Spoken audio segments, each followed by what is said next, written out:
Is There Life After Death? Written by Michael Whitehouse. I've told this story many times, and without exception it has provoked the same reaction: disbelief. No matter how difficult it is for people to process, and no matter how many conventional explanations have been offered, this did happen, and it's an experience I will never forget. It started with a friend of mine, Stuart, who had always been interested in the supernatural. I, on the other hand, had no more interest in it than the next person.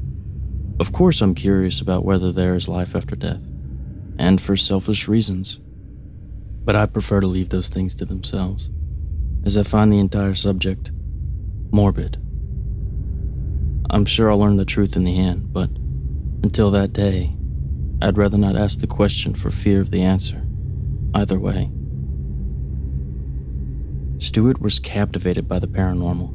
He lived and breathed it. But our friendship had developed through another of his passions: film. And although he often asked me to go on one of his investigations, I always replied that I preferred such things to remain on the cinema screen, and to stay there.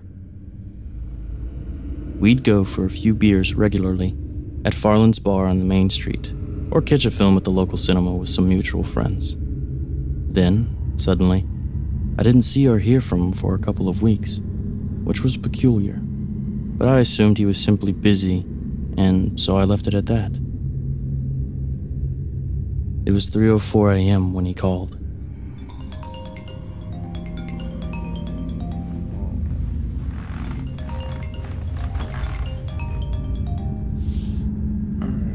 Hello? I was angry at first that he had woken me, but when I heard the sound of his voice, anger quickly bled into concern. Stuart was always such an upbeat guy, but that night his voice sounded distant, and there was a new uncertainty I'd never sensed before, which quivered underneath each word, unsettling me. I need you to come get me, he said in a low whisper. What's wrong? Where are you? I asked. I can't talk for long. Just come to the old botanical gardens at the edge of town. His breath became increasingly labored and agitated as he spoke. Stuart, if you're in trouble, call the police. No! He exclaimed in a unique mix of whisper and shout. I'm not meant to be here. They'll arrest me. Just come to the botanical gardens and send me a text when you're waiting outside. I have to go. And with that, he hung up. 10 minutes later, I was in my car and driving to the edge of Windham Town.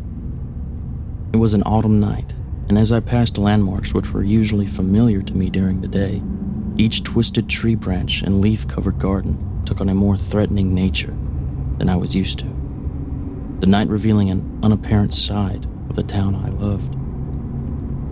It seemed strange to me that Stuart would be in the botanical gardens at night. He quite regularly went away on nocturnal investigations of abandoned hospitals and other supposedly haunted locations. But that place didn't seem like an obvious choice for such things. In the past, the gardens housed beautiful exotic trees, plants, and wildlife under a massive greenhouse, which must have been over 200 feet in length. But it had been shut down for a few decades. I guess the townsfolk didn't frequent it enough to keep it afloat. Even when I was a kid, the place was just fodder for a rock or two, shattering many of the countless panes of glass, each held in place by a rusted frame. Although, admittedly, my throw fell short more often than not. I know my dad talked about going there when he was a kid, amazed by the place. A self-contained tropical landscape, even during Windham's bleakest winters. I pulled up in front of a large metal fence, encircling what was left of the botanical gardens and its grounds, no doubt to dissuade newer generations of rock throwers. On its gate hung a mud-smeared sign displaying the words, "No trespassing," in no uncertain terms. Stuart obviously hadn't bothered with the warning, no doubt more interested on catching a glimpse of something otherworldly inside. I left the engine running, as it was a little cold out.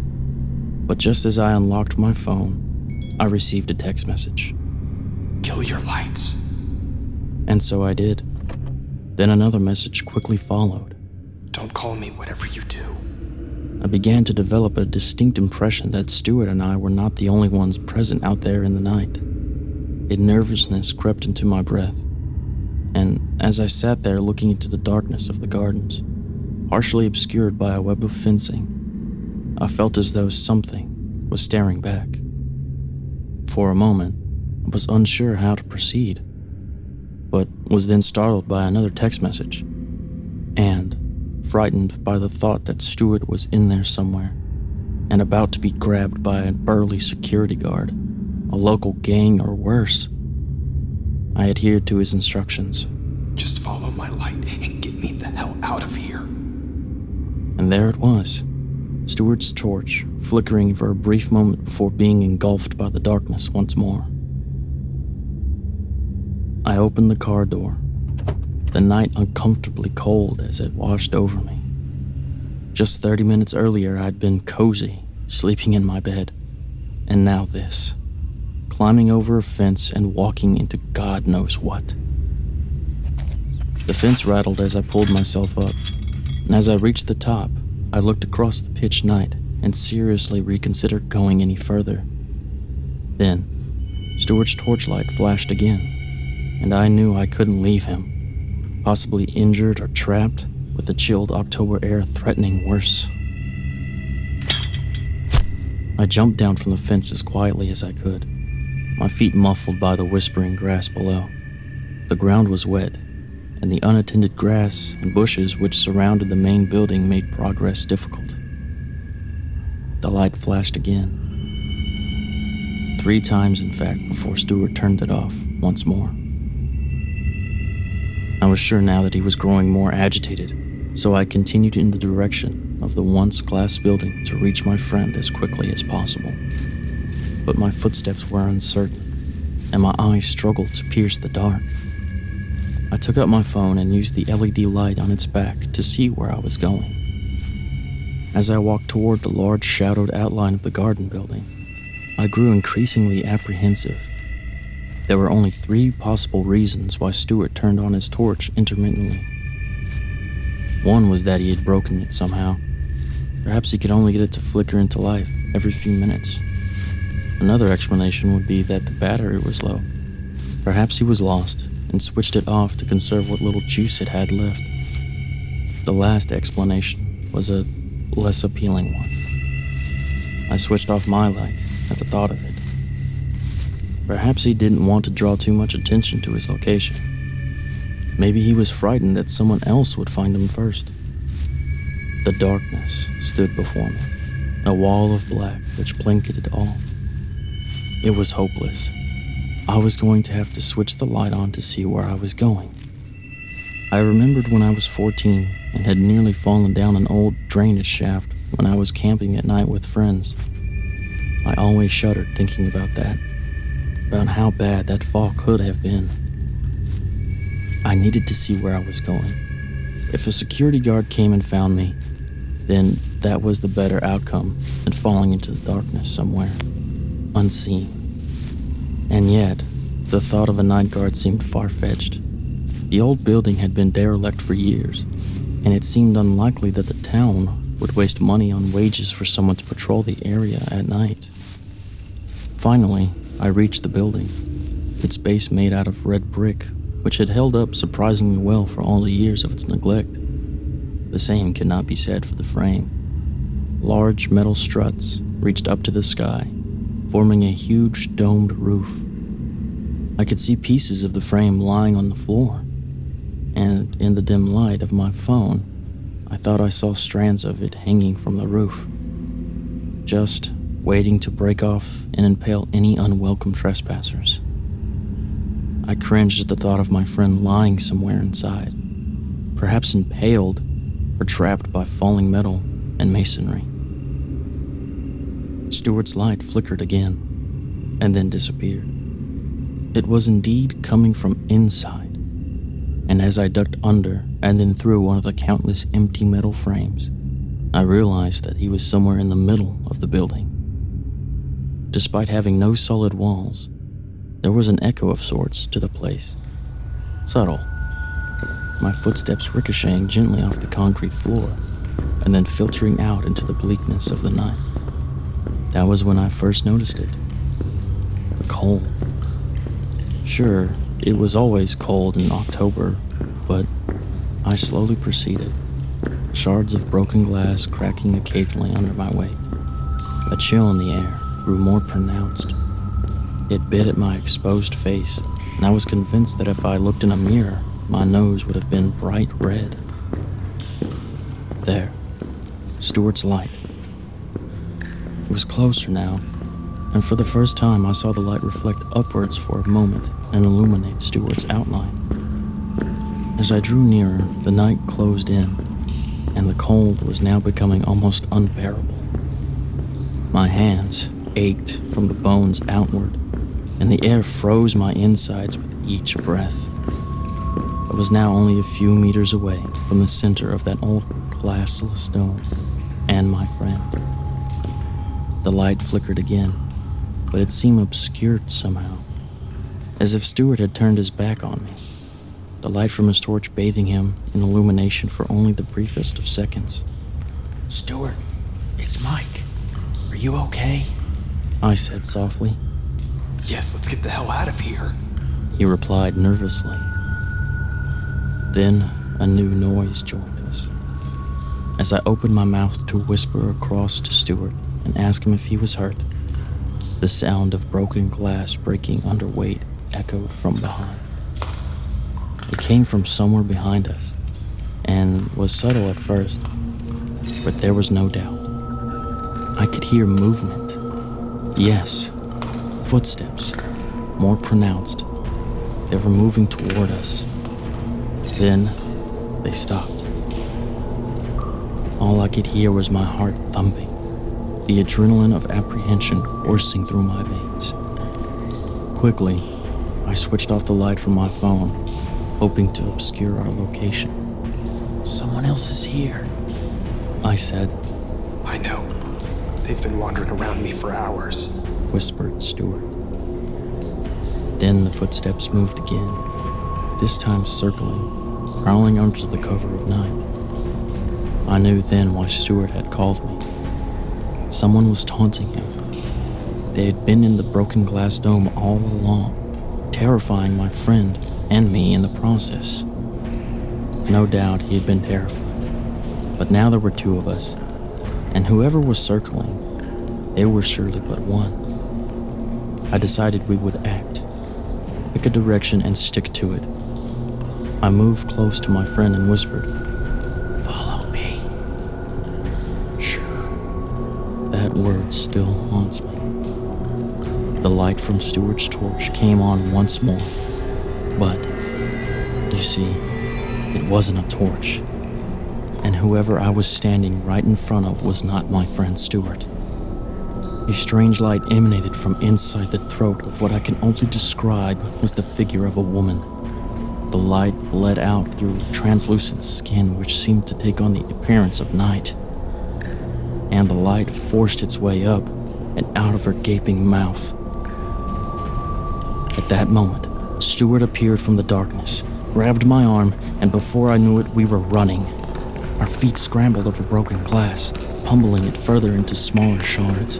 I looked over my shoulder, and the horrid figure, light source and all, was chasing us. The light from her throat and mouth seemed to pulse with intermittent fury, and as we reached the metal frame of the building, she screamed words of hate and anguish, a rasping anger filled with nothing but contempt for the living. Before I knew it, we had escaped the gardens, that screeching creature seemingly constrained to the boundaries of that derelict building. We reached the fence, then the car, and then home, where I fixed both Stuart and myself a large whiskey as we tried to calm our nerves. As it turned out, Stuart had been on one of his investigations, as I'd thought. He heard stories of strange lights coming from the old botanical garden building at night, and thought he would check it out. He got more than he bargained for, that's for sure. At first, the old building seemed empty. But as the night drew in, he felt as though he was being watched. Suddenly, the batteries from his torch drained. The spare batteries he always carried on him were equally unresponsive, and so he was left in the darkness, alone. It was then that he heard the footsteps, and the woman's voice simply kept saying, I know you're here. I know you're watching me. To Stuart, it sounded like she was pacing up and down, occasionally standing over him as he hit on the floor. God knows what would have happened if she'd found him. I'm sure you have realized by now that Stuart claims he never called me on his phone or sent me any text messages. Indeed, he dropped it in the darkness and still hasn't found it to this day. We talk about that night occasionally, and Stuart hasn't been on any more investigations since. He lost the stomach for it. And who could blame him? My unease with the memory of that night, however, doesn't revolve around the fear of meeting some spectral creature in the night. I intend to stay as far away from any haunted places as I can. It's more of a fear which grabs me occasionally when I really think about what that night meant. If that horrid apparition is in any way what happens to us all when we die, that we are filled with such hatred for the living, I'd prefer to believe that there is no life after death. For what we encountered that night was a twisted reflection of all that is good in each of us. And if no good can remain, I would rather not exist at all.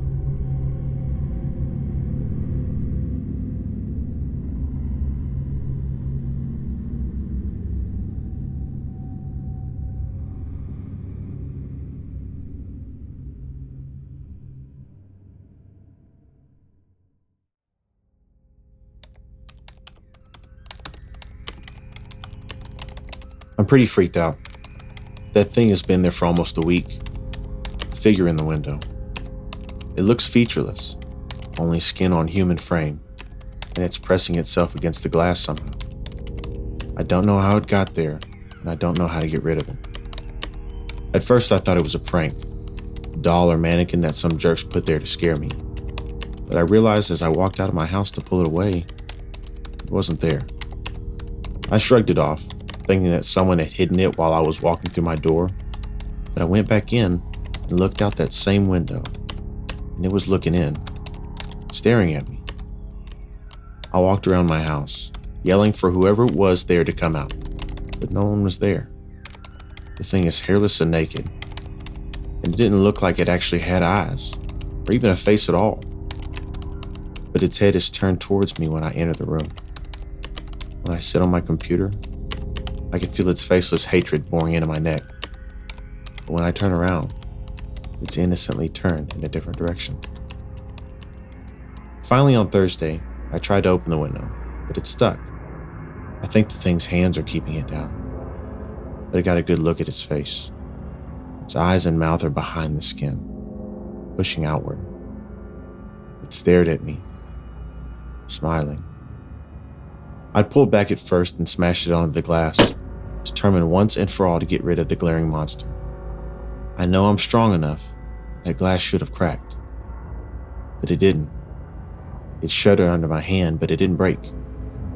And that smile just got wider and wider and wider, until I thought its head would break in half. It raised its own hand and bashed the window with its palm. It was mocking me. But I saw the faintest crack begin to appear where it had hit, and I backed away. No way did I want that smile in the same room as me. So I got a roll of duct tape, and I started covering the window. I couldn't look it directly at it. I nearly shit my pants just knowing it was watching me. But I couldn't help it. I took a quick glance at that skin-covered face, a small peek. It was angry. That menacing grin was now a gaping frown full of teeth. The skin had ripped away from its mouth, and I could see down its carnivorous throat. A menacing rumble started to fill the house, and and that hairline crack began to spread like splintering ice. I pulled down the duct tape. The rumble stopped. The split skin healed over, and it began to smile again. Now it's night. The noise hasn't started again. There are no sounds, no rumble, no crackling glass. Everything's quiet now. But I can feel its claws gripping the back of my chair. I can hear its skin stretching as it smiles. It's watching me type.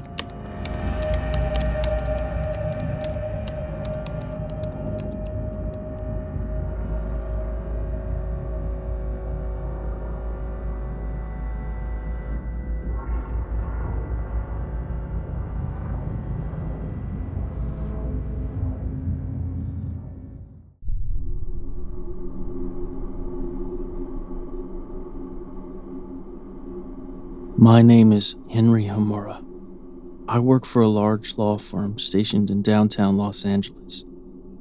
We've overseen some of the biggest, most controversial cases in the last 2 decades and have built quite a name for ourselves.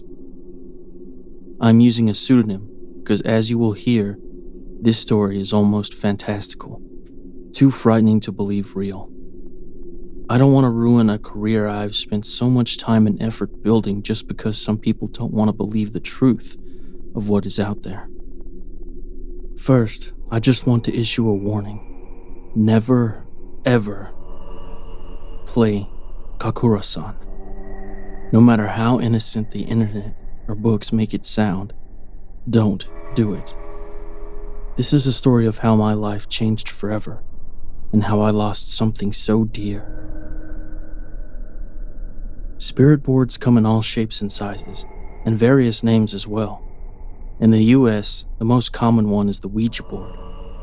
They are intended as a children's game, when really, they can unleash something so powerful and evil that it may never be bottled.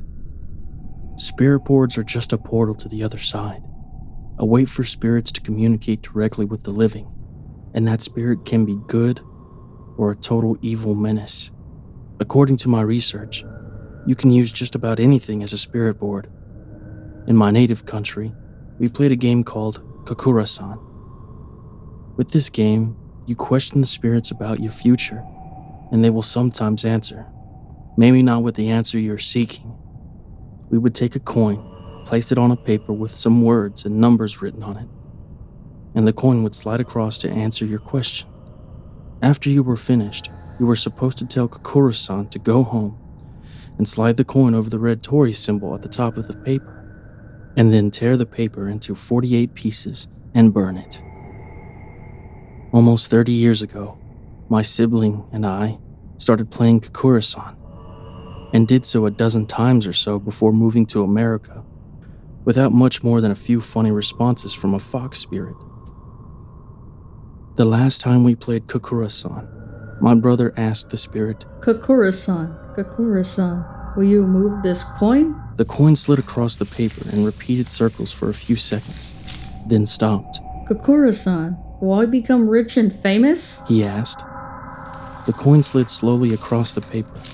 The coin was pressing so hard against the paper that I thought it would tear, but we were barely pressing on it. Something else was doing it.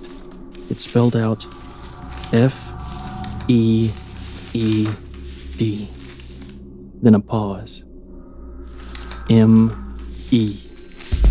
From behind us, somewhere in the dark, came a deep, guttural growl, like that of a hungry dog. We didn't own a dog. We knew this was not Kakura-san. It was never described to act like this or be threatening. Something else had come through the game. Running across the room to grab my father's lighter from his desk drawer, he set the paper on fire and dropped it into the sink to burn, then turned on the tap to drown out the flames. I realize his mistake now. Something that I wish he would have done, and maybe it could have prevented everything that would come.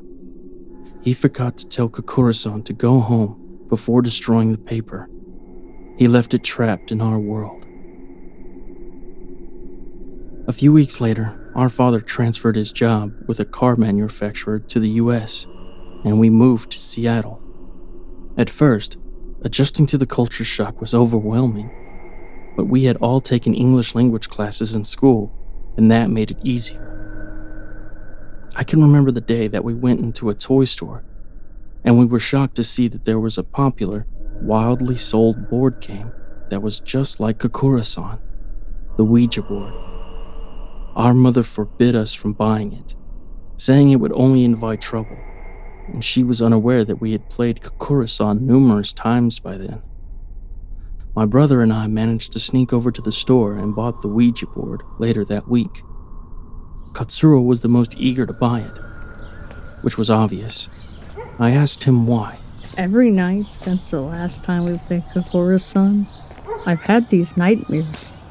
They're too real. Sometimes I think they actually happened to me. In those dreams, I'm lying in bed, and from the corner of my eye, I can see a dark shadow beside me.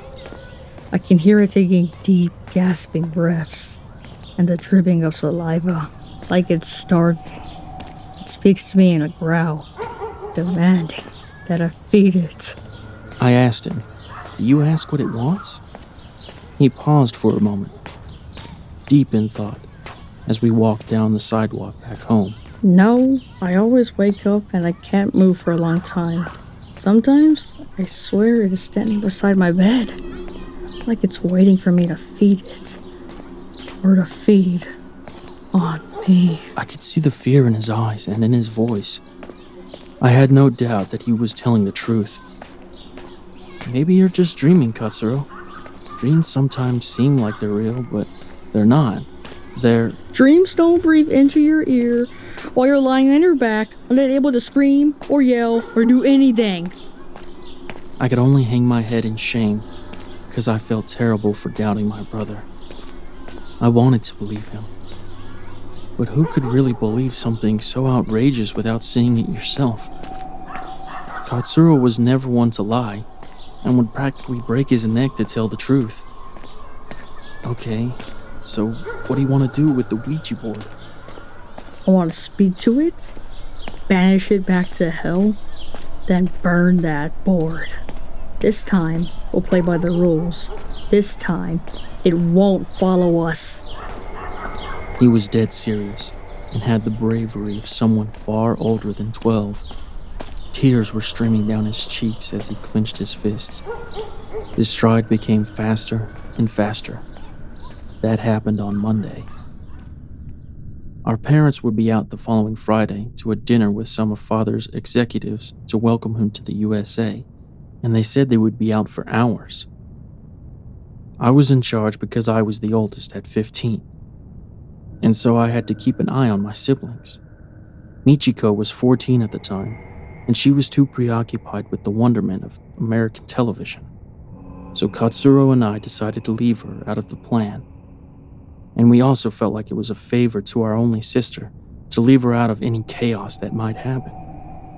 I could read English well, but my siblings weren't so great.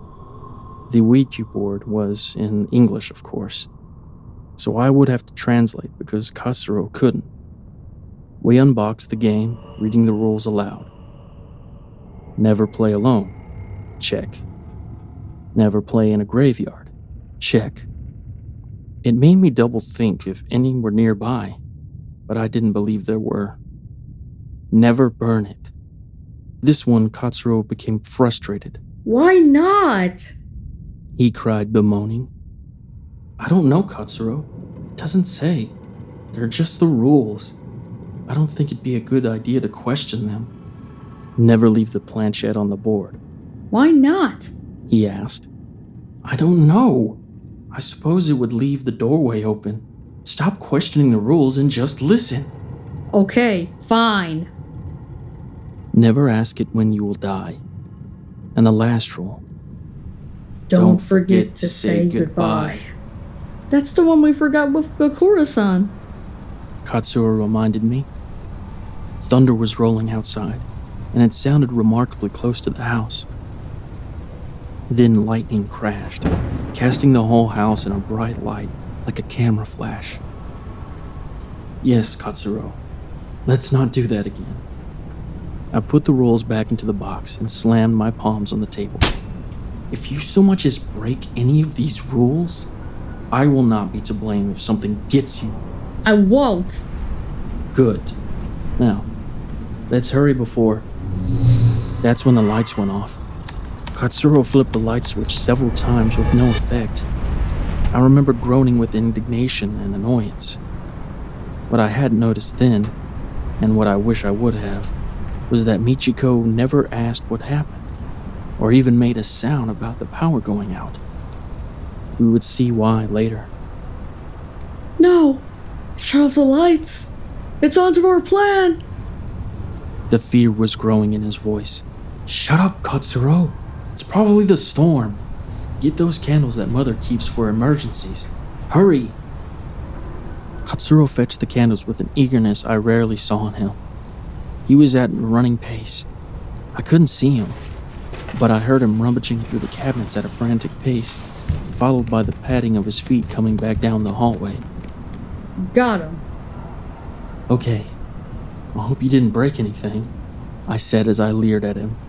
Anyways, let's light them around the table so we can see the board better. I wish the power was working. His voice was quaking. I do too, but we have to wait for the power company to fix it. I struck a match, but it went out with an abrupt hiss. I thought that the match was just a dud, so I struck another, and the same thing happened. My annoyance was building at this point. I struck another, and another, and another. All of them snuffed out within a second of being lit. My brother found a stick lighter and tried that as well, but it did the same thing. There was no gust or blowing of the air conditioner that could cause that, since the power was out. Finally, after several attempts, the spirit allowed us to light our candles, as if it were mocking us. We began to play Kakura-san on the Ouija board. Katsuro went to the window by the dining room table and opened it. The ozone smell from the thunderstorm flooded the inside of the house, and the loud rumbling of thunder filled the house. We removed the planchette from the box and placed it at the bottom. After a few moments of hesitation, we both placed our hands on the planchette and started the game. Kakura-san, Kakura-san, if you're there, please move this blanket. My brother said, unsure if he was saying the words correctly. He pronounced it more like blanket, but I just shrugged and laughed. In case you haven't seen a Ouija board, a planchette is the triangular piece that players put their hands on and is used by the spirits to point to the letters and numbers. Within an instant, it began spelling out HUNGRY.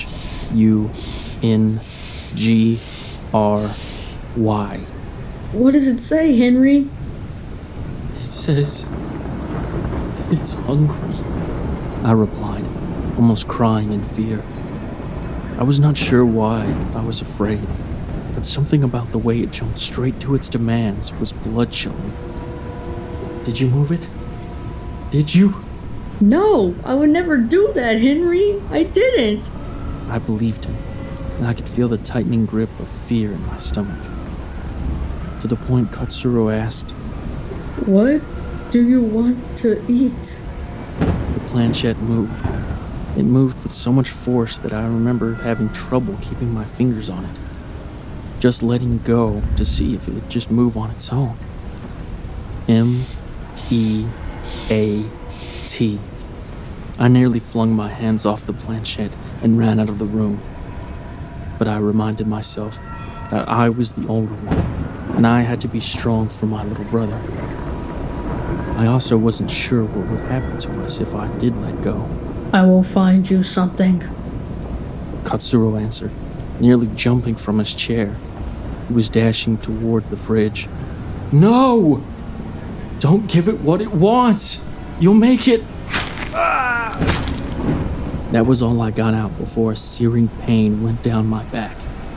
A pain so strong that I found it hard to breathe.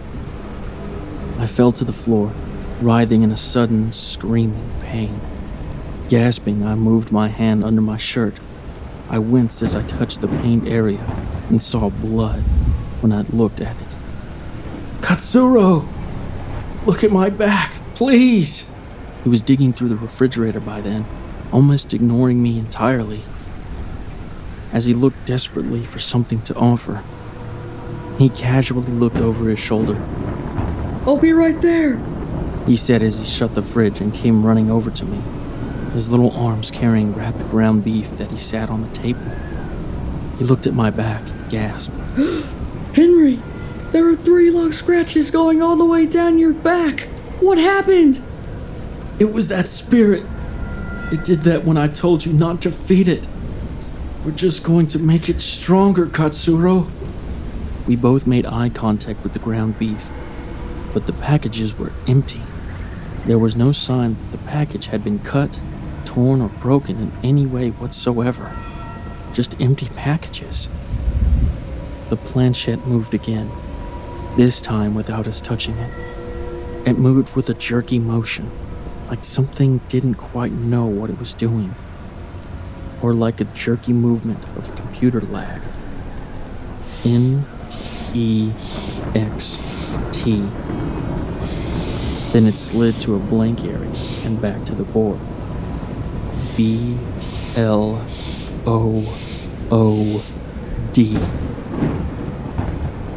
Katsuro grabbed the planchette and threw it out the window as hard as his little arms could. When we turned back, it was back on the table and on the word no. Then it began to spell Y-O-U-R-S.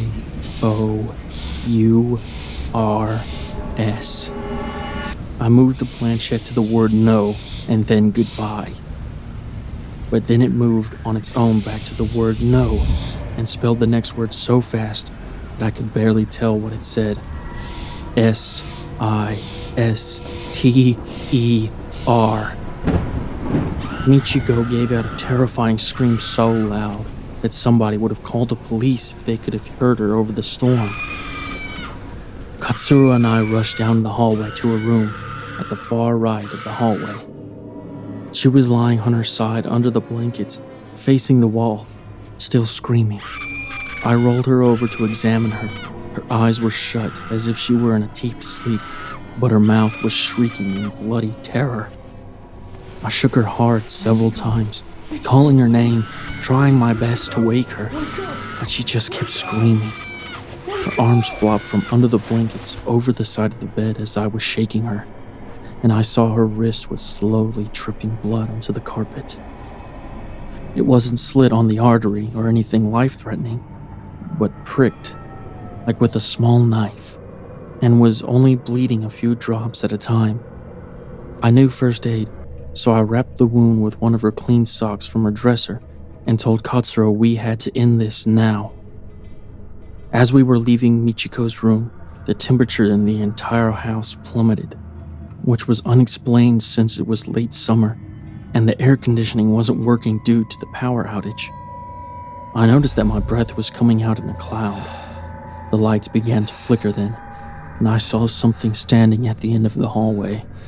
A pitch black figure, about 7 feet tall, nearly as high as the ceiling. It looked like a man, but it had long, skinny claws instead of hands, and a smile filled with pointed teeth. It was gone once the flickering stopped a few moments later. It was showing us what it was, and I knew that it was warning us to continue, or else. Katsuro and I sat down at the table, placed our hands on the board. What can we do to make you go away? The planchette moved to no, then goodbye. My brother sighed, but then gave a shriek of terror as he was jerked to the floor and dragged down the hallway by some invisible force. I jumped up, grabbed his hands, pulling with everything I had, but couldn't budge him. It was going straight for his closet. He kept screaming. No! Please, no! Stop! Just stop! As he was being forced down the hallway and inside his bedroom closet. From within the closet, I saw yellow eyes and a wide smile staring back at me. I grabbed onto Katsuro's hands, trying my best to stop it. But it was no use. The closet snapped shut with a hard, powerful slam. Katsuro went inside. Out of panic and desperation, I tried to open the closet door. After multiple attempts, the door finally opened. My brother was not inside. Inside, there were piles of styrofoam meat trays. All appeared to have been opened recently. I realized later that Katsuro had been spending his allowance on various kinds of meat for the thing. I also found another kakuri-san paper under some of the trays. I tore it into 48 pieces along with the Ouija board and burned them, and threw the ashes into the wind, thinking maybe that it'd summon him back. It didn't. He did not. It has been nearly 20 years since he went missing, and we filed that missing persons report. My parents assumed that he ran away to go back to Japan. The move had been hard on him, and he expressed his dislike for the move often. As for the meat trays, well, my parents and the police didn't mention the details or ask about it if they just didn't notice them. For weeks, I searched for my brother, finding no trace of him. Sometimes I would sit in his closet, begging for an answer, but I'd get nothing. My parents grieved a long time, and their marriage dissolved as a result. Mother went back to Japan, while she allowed father to keep us in America, where I finished school and later became a lawyer. My father once convinced me to pay a private investigator to find Katsuro, but as you may guess, they found no trace of him. After I write this, there is a Ouija board on my dining room table. On the table, I also have some cheap ground beef, my brother's favorite toy, and something I have that I didn't 30 years ago. A vast knowledge of how to kill a demon.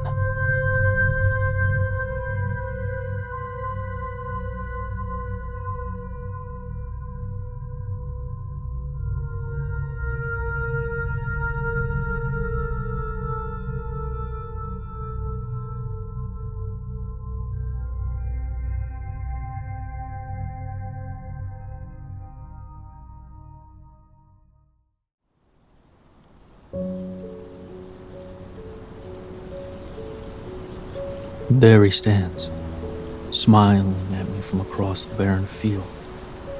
I cannot help but smile back. In the gray November light, the trees surrounding our desolate farm groan.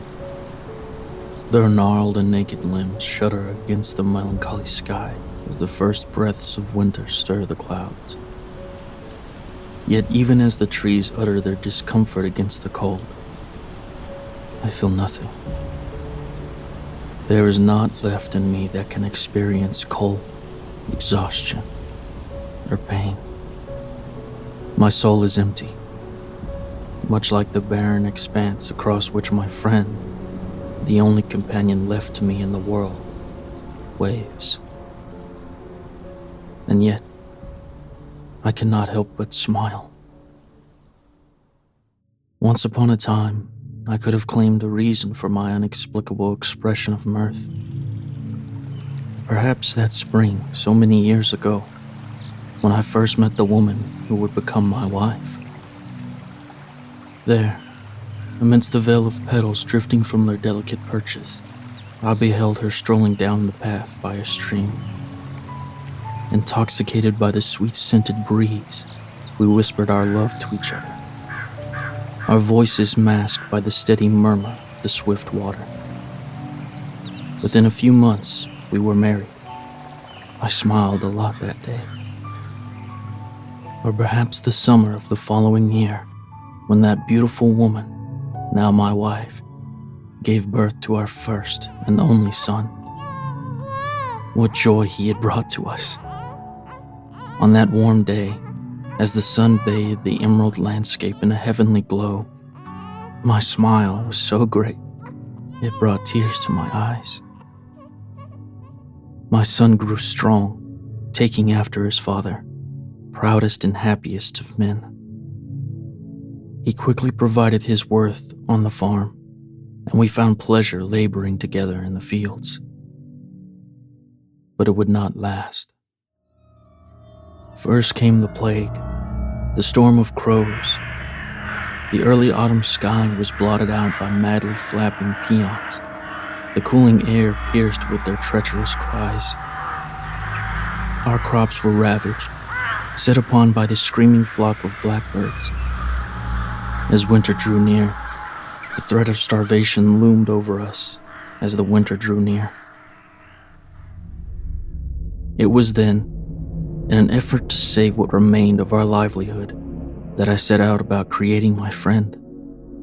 He was a crude construction. I hung his clothes, a thick shirt and a pair of trousers our son had outgrown, from the weathered remains of a fallen tree limb. On the peak of the knotted branch that formed his spine, I impaled a hollowed pumpkin. It was carved with a wide, thin smile and a pair of large, round eyes. In the very center of his face perched a tiny nose, just a small, empty hole. Lastly, I armed my friend against the murderous crows, tying his sleeve around the long handle of an extra scythe, and charged him with the defense of our field. As I stepped back to let our friend do his frightening work amongst the shrieking fowl, I saluted him. His loose clothing fluttered in the wind. His free sleeve waved in the noisy air, assuring me our crops were safe with him. And it was. I woke each morning not to the din of the hungry swarm, but to a few startled shrieks as one crow ventured too close and was chased away by the ghostly flailing of our guardian. Thus, we were saved from starvation, though more grievous ills were soon to follow. During the harvest months, we made a few grisly discoveries amongst the rustling stalks. My son was gathering corn in the vicinity of our friend when he called out to me, "Father, look!" As I approached to see what had alarmed him, my son muttered, "Poor thing." I beheld in the dirt a bloody mess of black feathers. The sight was shocking at first, but I was glad to be rid of the malignant creature. We found several more dead crows hidden beneath the crops that first month. My thoughts bounced between the delight at their demise and the brooding over what could be responsible for the carnage. After several weeks of harvesting, our friend was looking haggard. The elements had taken their toll, and little specks of light shone through his outfit where the fibers had worn away. His face, too, looked tired. His eyes grew as the curved edges curled inward, and his mouth hung open a little wider as the aging pumpkin skin weakened. But still he grinned, pleased to help us prepare for the coming winter. That frozen smile would be the only one to grace our farm for the rest of the harvest. The crows were exceptionally vicious one morning in October, and as I parted the curtains, I saw a flock of them clustered around something. I could not tell what, for the constantly shifting mass of black wings. I ran out shouting to scare them off, and as they fled screaming into the sky, I froze. For there before me was my boy lying face down in a pool of his own muddied blood. His nightshirt was torn and crimson where the carrion fowl had pecked at his corpse. My grievous wail woke my wife, and when she emerged from the house, my own cry was joined by the shrill scream of a bereaved mother. We hunted for our son's killer until we were too exhausted to continue, joined by our neighbors as we desperately sought justice. We never found a single clue to the identity of the culprit. With a heavy heart, I eventually returned to the harvest. For though the days seemed darker and life had become a form of constant torture, We needed the food before winter set in. What had once been a happy, rewarding job now became a monumentous affair without the cheerful conversation of my lost son drifting over the field. My wife could not bring herself to face the day anymore, and most of the time she remained shut in our bedroom with the curtains drawn against the sunlight. Our friend had grown ragged, as though our grief affected him as well. His clothes were tattered and dirty as they fluttered in the chilly wind, and his face sagged.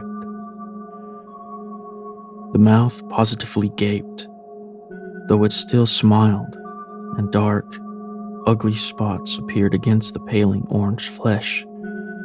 His nose grew as the edges continued to curl, so it resembled the dark opening that occupied the center of a skull once the soft skin was rotted away.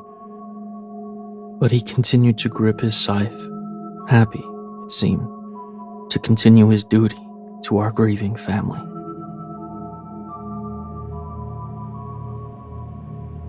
Now that she was all I had, I could never leave my wife's side. The harvest was neglected while she remained in the house, weeping over our loss, pausing only to sleep. That was the only time we had any reprieve from our horror of a life. For in our dreams, our son would return to us. For the rest of the month we remained thus, until the night of All Hallows' Eve, when we were awoken from a peaceful slumber by a soft tapping.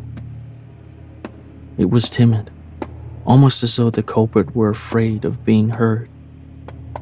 I found the noise immediately unsettling, but my wife, who had always held hope that our son's killer would be found, leapt out of bed with an unexpected energy and ran downstairs, murmuring as she went, "Maybe they have news."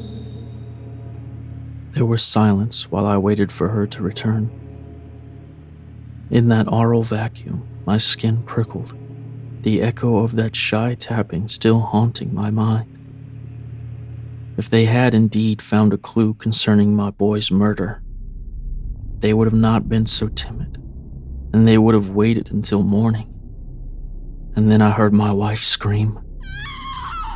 Even as I flew from under the blankets and made a mad dash for the stairs, I was disturbed by the sudden and utter quietness that fell over the house. Her terrified shriek had ended too early, cut off. I tripped in the darkness. With a mixture of revulsion and anguish, I recoiled from the obstacle that had interrupted my path, struggling for traction in the slick, warm puddle that covered the floor. The next morning, some friends from a neighboring farm came to offer their condolences for my son. They found me huddled in the kitchen, staring vacantly at the dead body of my wife. That day, the hunt for the killer was rejuvenated, but I took no part in it. I felt like an empty shell, as cold and empty as the corpses of my son and wife. While the world hunted, I returned to my long-neglected field and worked mindlessly, tirelessly, not pausing for meals or rest, not even when the sun set and I toiled in darkness. I could not go back into that empty house, so I worked all through the night and the next day, though my arms quivered under the weight of my tools, and night and day again, until the harvest of frost-ruined crops was finished. And now here I sit, too tired to wave back at my friend. Any other man would recoil in horror at the sight of him, for his clothes were now shredded ribbons. His pumpkin head, tilted crazily to the side on its rotting perch, is so far decayed that his hollow eyes have nearly consumed his pale face, and his skeletal jaw hangs loosely, dangling in the cold air. But I, a man brought low by death and grief, can only smile at this image of decay. Very soon, I too shall look as he does. Already my strength wanes. Starved for food, water, and rest, my body crumbles. I smile one last time in farewell to my friend. His rusted scythe is blood red in the last light of the drowning sun, and he waves at me, although there is no wind.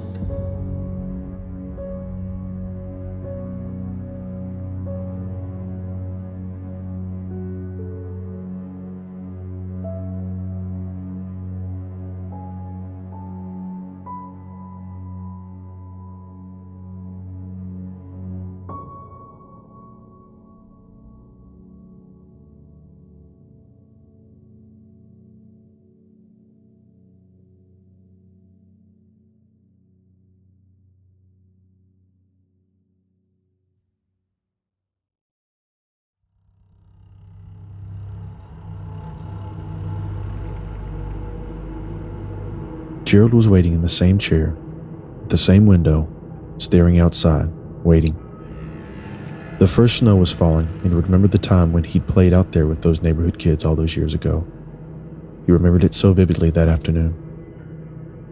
The sun had been bright, just like today, but its light didn't reach him. Not anymore. Not up here, in this ghastly room. He didn't even notice the single tear that streamed from one of his eyes. Thick, yellow, and almost syrupy. It carved a path down his sunken cheek. The shaking came over him like an avalanche, burying his thoughts. The pain that followed was worse, cutting through him, hot and ragged. It lasted for almost a quarter of an hour. The third time since noon, the seventh time since he awoke this morning. It's gotten so much worse this past year. "You there?" he called out, when he watched the few lonely snowflakes twirling through the air. "Of course." A rattling voice reached him. "So, is it finally time?" The voice behind him turned to do guttural giggling. "No, Jerold, you aren't ready yet." "Oh, God damn it. I've been ready for the past 3 years. I'm ready now. So why don't you just take me already?" "Are they ready, Jerold?" He was about to reply, but a terrible wet cough rattled through his body, shaking every brittle bone in it. "Damn you," he screamed, but he got no reaction to his outburst. He tried to dig his fingers into the armrest, tried to will himself to get up, but however much he tried, there was nothing. He had no energy left, no muscles to serve him. And so, he stayed where he was, in his terrible, lonely prison.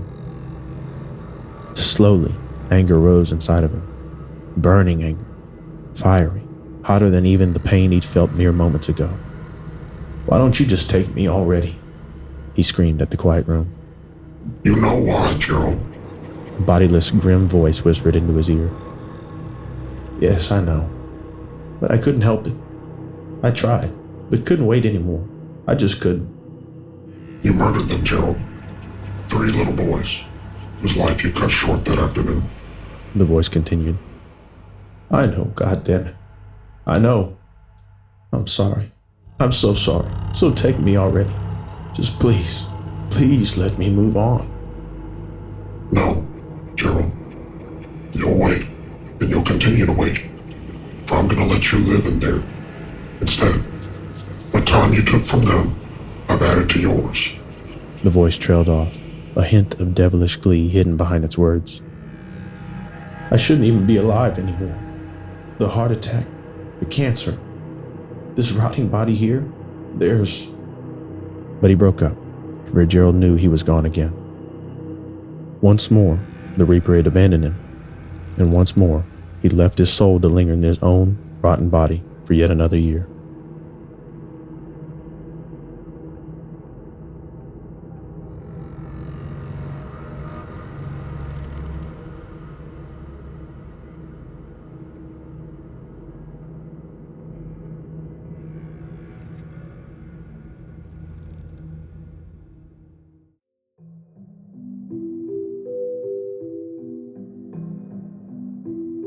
I was but a boy when I first discovered the grove in the wood, or perhaps when it discovered me.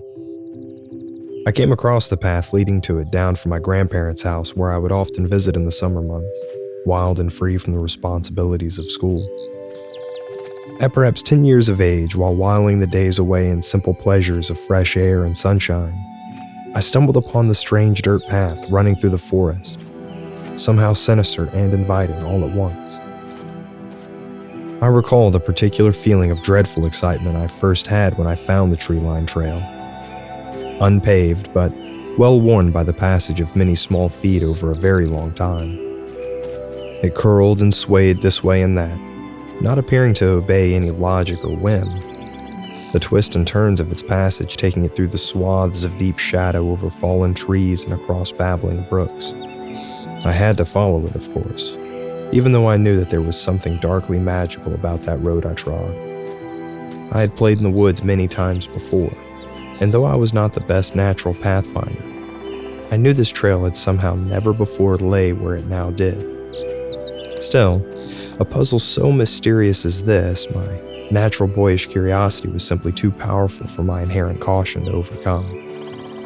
I don't know how long I followed the path. Time and reality seemed to enter into a kind of waking dream as I traveled along, and as I continued, the sun gave way to sparkling moonlight visible through the leaf-lined branches of the trees spreading wide above.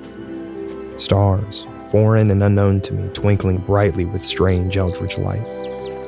Despite the oddity of my journey and the expectant terror that should have beset me from being alone in a place that I was wholly unfamiliar with, all that I felt was a sense of calm and belonging. The barest, tinkling silver scraps of music reached my ears as I walked, so faint that it could almost be taken as my imagination. But the strains were so cheerful and inviting that any possible thought of discontinuing my journey were rapidly driven from my mind. The farther I got along the path, the closer I got to the music, the quicker my steps became, my feet slapping against the dirt in time with the rapidly increasing beat of my heart as it thundered within my chest. I was forced to pause for a moment when, from the corner of my eye, I spotted a strange glint of moonlight, sharply reflecting from inside a hollowed-out portion of a tree just off the path. I faltered, unable to decide between continuing on towards the bewitching music and investigating this newly discovered phenomenon, before ultimately choosing to pursue the latter. Surely the music would wait for me just a moment. Reaching into the tree, my fingers felt the cold smoothness of carved metal. I retrieved the object from within and found it was a sort of pendant strung upon a leather thong and inlaid in silver. Its center stone encircled by an alien but beautiful script that was unknown to me. Most strangely, the gem itself softly glowed, seemingly by means of its own power. As I studied my newfound treasure, I was shocked to discover that my feet, apparently of their own accord, had continued to guide me along the path, again traveling towards the haunting music that still beckoned me onward. Regaining conscious control of my passage, slightly shaken by my autoambulation despite the reassuring lilt of the music, I slipped the pendant into my pocket and cautiously proceeded, exhilarant and nervous to discover what might lie at the end of the forest path. At last, the way passed through a high wooden archway before opening into a large clearing, perhaps 100 yards in diameter, that to my wonder appeared to be occupied by a fantastic carnival. I continued walking, proceeding down the midway, running through the center of the grove lined on either side by colorful booths, decorated with garish paints and sparkling lights that offered games of chance and all manner of delightful confections. Dozens of other children ran about me, alone and in packs of 2, 3, or more, all squealing in glee. Each of the individual booths was appealing in its own right. The gaming stands offering great variety of ring tosses to whack-a-mole, and each bore the promise of enormous stuffed animals as prizes.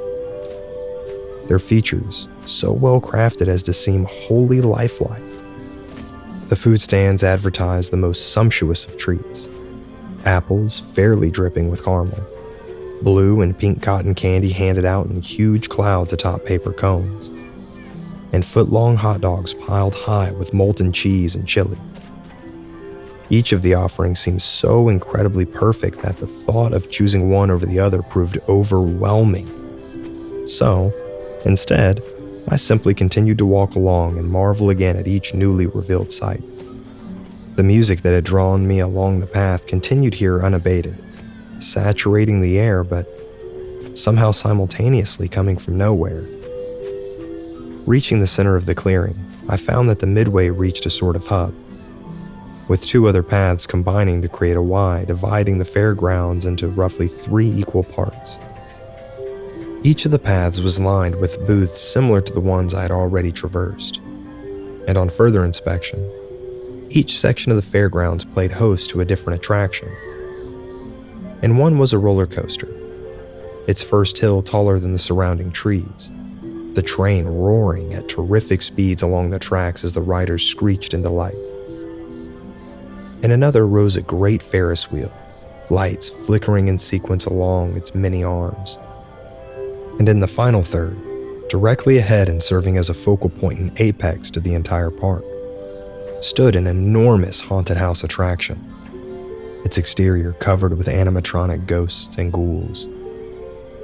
The center hub, where I was now standing, was occupied by 2 distinct features: an enormous fountain topped by a statue of 3 children at play, and a ticket booth. I looked at the fountain. Streams of water poured from the statue children's mouths, their lips split into grins so wide that it made me feel slightly uncomfortable. Hundreds of coins lay at the bottom of the fountain, glistening in the moonlight pouring down from above. Looking up, I saw the pale full moon shone brightly, the upper expanse of the sky now devoid of tree branches. I felt for sure that the moon was the closest I had ever seen it, fully 2 or 3 times larger than it had ever been before. The shock I felt when the imposed face typically called the man in the moon turned and gave me a fully realized wink and grin was only slightly greater than when I realized the celestial body possessed far more feminine features than I could have ever before imagined. Beautiful, isn't she? Don't you agree with me? I jumped in surprise as a piping voice spoke from directly behind me. Turning, I found myself confronted with a strange creature, perhaps 2 feet in height. The being was dressed all in green, from its pants and coat to the little hat on its head, and its ears were tapered to a point at their ears. All told, it resembled nothing so much as a classic elf from the fairy tales my grandparents would read to me before I fell asleep every night. Yes, she certainly is, I replied politely, taught through route practice and the switch that one should always behave properly when confronted with new acquaintances. I'm Trevor. Please, sir, could you tell me where I am? I reached down, offering my hand to shake. The creature giggled, but did not move to take my hand. Oh, so polite, calling Binkle sir. But that's not necessary, no, my word. Why is Master Trevor not having his fun? As that, in Fey Hollow, is what all children have done. Fey Hollow? Is that the name of this place? The strangely speaking thing called Binkle nodded animatedly. Yes, Fey Hollow is where all the children come for fun, and when it's done, they're off to run. Now get your tickets, Master Trevor, so you have fun too. Hurry now, before the night is through. The diminutive creature turned and skipped off down the path to the left. I stood bemused, unsure of how to proceed. I turned my attention to the ticket booth, its exterior striped with inviting bands of red and white. The window manned by another being that could have been Binkle's twin. I approached the counter and began to rummage in my pockets.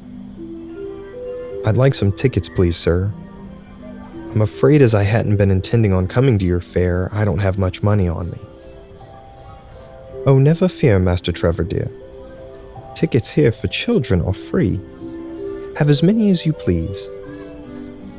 The little being held out a handful of red and purple tickets towards me. With my left hand, I reached to take the offered slips, but in the moments before my finger would have touched them, my other hand, still in my pocket, brushed the amulet I'd had discovered in the hollow tree along the path just minutes ago.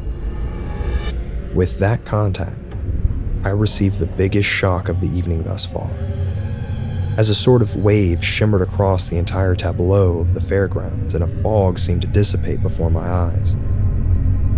I flinched, a knot of dread instantaneously forming itself in the center of my gut. The red and white striped ticket stand was gone, instead replaced by a blocky, 8-foot-tall creature like living stone. The window, as I had seen it, was now revealed to be the carnivorous mouth of the creature. Its upper and lower ridges lined with large, sharp-looking teeth encrusted with flakes of dark reddish-brown. A slimy, dripping tongue tipped with tiny yellow spines exuding and oozing green mucus extended, occupying the very space wherein the elf had been offering my tickets.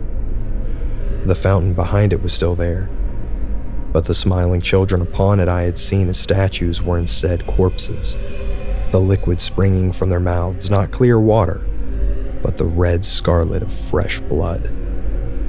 The silvery music that had drawn me to the grove was also still present, but instead of a whimsical inviting tune, it was a screeching cacophony sounding nothing so much as fingernails scratched along a chalkboard. Stumbling back, the hand in my pocket lost contact with the pendant, and instantly, the booth, fountain, and musical illusion snapped back into place. The elf in the window smiling saccharine sweat as it reached towards me, arms still extended. I fumbled to try to make my words in my mouth, but my tongue felt swollen and unwieldy behind my lips.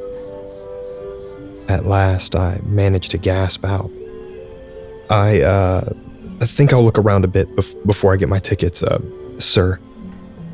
I don't want to rush into things. With an incredible effort of will, I turned back the way I came, terrified that thing might simply decide to reach out and snatch me with that horrific prehensile appendage and pull me bodily into its disgusting maw, but not wanting it to see the tears that had sprung to my eyes and began to slide down my cheeks. As slowly and with as much control as I was able, I retraced my path down the midway in the direction I had entered, moving one shaky step after another back towards the entrance to the fairgrounds. A terrible thought crossed my mind, and after a moment's deliberation, I hesitantly gripped the amulet in my pocket once more. Again, the illusion fell away. And to my growing panic, I realized that it was not merely the ticket booth that had hid a darker and more horrific countenance, but rather the entire landscape and its occupants that were camouflaged behind a glamour of childish beauty.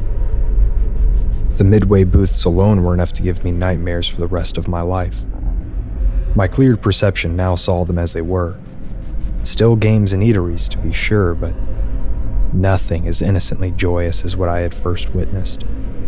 The dart tossed had a boy pinned to the wall, each projectile impacting with a sickening thud and a scream of pain from the tortured target. Similarly, at the whack-a-mole station, giggling children wielding sledgehammers pounded away at bloodied and broken heads that rose and fell, so disfigured as to be almost unrecognizable. The stands offering refreshments were just as awful. The candy apples were, in reality, human hands and feet impaled on sticks, and my stomach lurched in disgust as two younger children walked by me, unwittingly devouring their ungodly treats, blood smearing their lips and dribbling down their chins. The various fair patrons were not merely the unknowing perpetrators of the horrors, however, but far to the contrary. The cotton candy appeared to actually be some sort of amorphous jelly that, once taken in hand by its unknowing victims, slowly and inevitably crawled up their arms surrounding their heads and began to eat. I saw perhaps 20 children, their heads engulfed by the insatiable blobs, wandering aimlessly. Their skin and in some cases parts of their skulls simply dissolved away.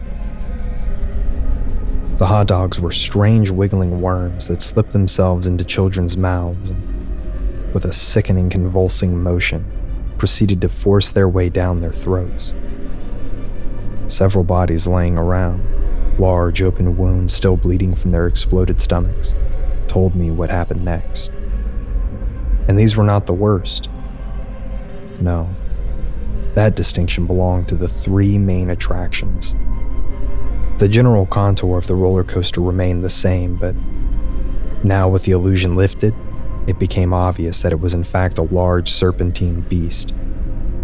Its snake-like body rising and curling about in the same path that the train had appeared to take.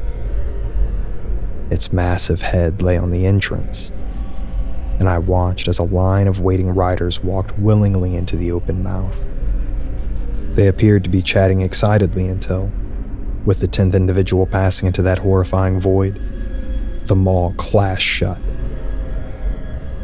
After a couple of long moments, 10 twitching lumps quieted, then began to pass through the creature like a constrictor digesting its prey. The jaws opened again, and the next 10 passed inside. My petrified attention turned to the Ferris wheel, which had been revealed by the amulet as a massive spiderweb stretching amongst the trees.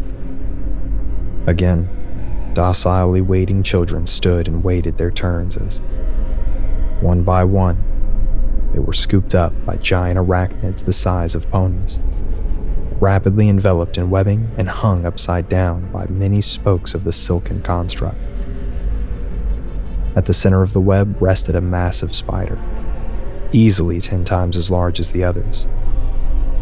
Periodically, the smaller creatures would retrieve one of the thrashing capsules and deposit it in front of what must be the queen, her front legs quickly positioning the captive. A quick flash of fangs the size of railroad spikes would pierce the prey, the paralyzing venom holding it still for her to subsequently devour the hopefully unknowing victim. The haunted house was perhaps the most horrific of all. A stage was set before the structure, which I now saw was built entirely of human bones of all shapes and sizes. Upon the stage sat a throne similarly constructed, and upon it rested a creature of sylvan and utterly inhuman nature.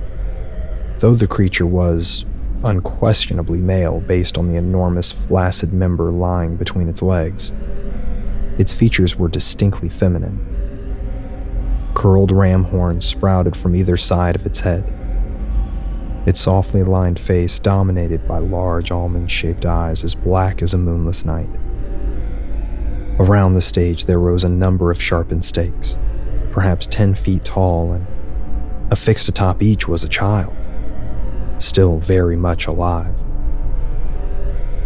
The being on the throne exuded an air of almost casual boredom, and with a motion of easy indifference extended a hand holding a golden chalice, allowing it to be filled by the blood oozing from one of the impaled children, before taking the unholy beverage to his lips and drinking deeply. A wash of sickly crimson bathing its mouth. The creature wiped away the residue with the back of its hand, drying it upon the thickly matted hair sprouting from its chest. Its dark eyes flicked to me where I stood staring, and it smiled knowingly at me and winked. The idiosyncrasies of the motion a perfect copy of the expression the animated moon had given me earlier. I don't know how long I had been standing there, desperately trying to move, but too terrified to even twitch. The warmth of urine running down my leg after my bladder involuntarily emptied itself, when a voice again addressed me from behind. "Beautiful, isn't she? Don't you agree with me?" Through an intense effort of will, I turned. The humanoid being was more than 10 feet tall and half as wide, white and hairless. Its eyeless face split open by a too-wide smile containing perhaps 100 crooked teeth, serrated like a shark. Its long arms hung past its knees and terminated in large knuckled hands seemingly big enough to envelop me completely, and tipped with wicked-looking claws. I saw that one of the fingers had been run through a small corpse. the body dressed in a recognizable sage green outfit that revealed the identity of the speaker, of whom I had earlier made my acquaintance. "She certainly is Binkle," I somehow managed to reply, my shaking voice barely a whisper. The creature's smile widened even farther, seemingly pleased that I remembered it. Why is Master Trevor still not having his fun? Has he not found something that he would like to have done? No, Binkle, that's not it. My entire body was shaking as I faced the monster in front of me, its hands moving the little green-suited corpse in time with the words. "It's just, I think my grandparents will be worried if I'm gone too long.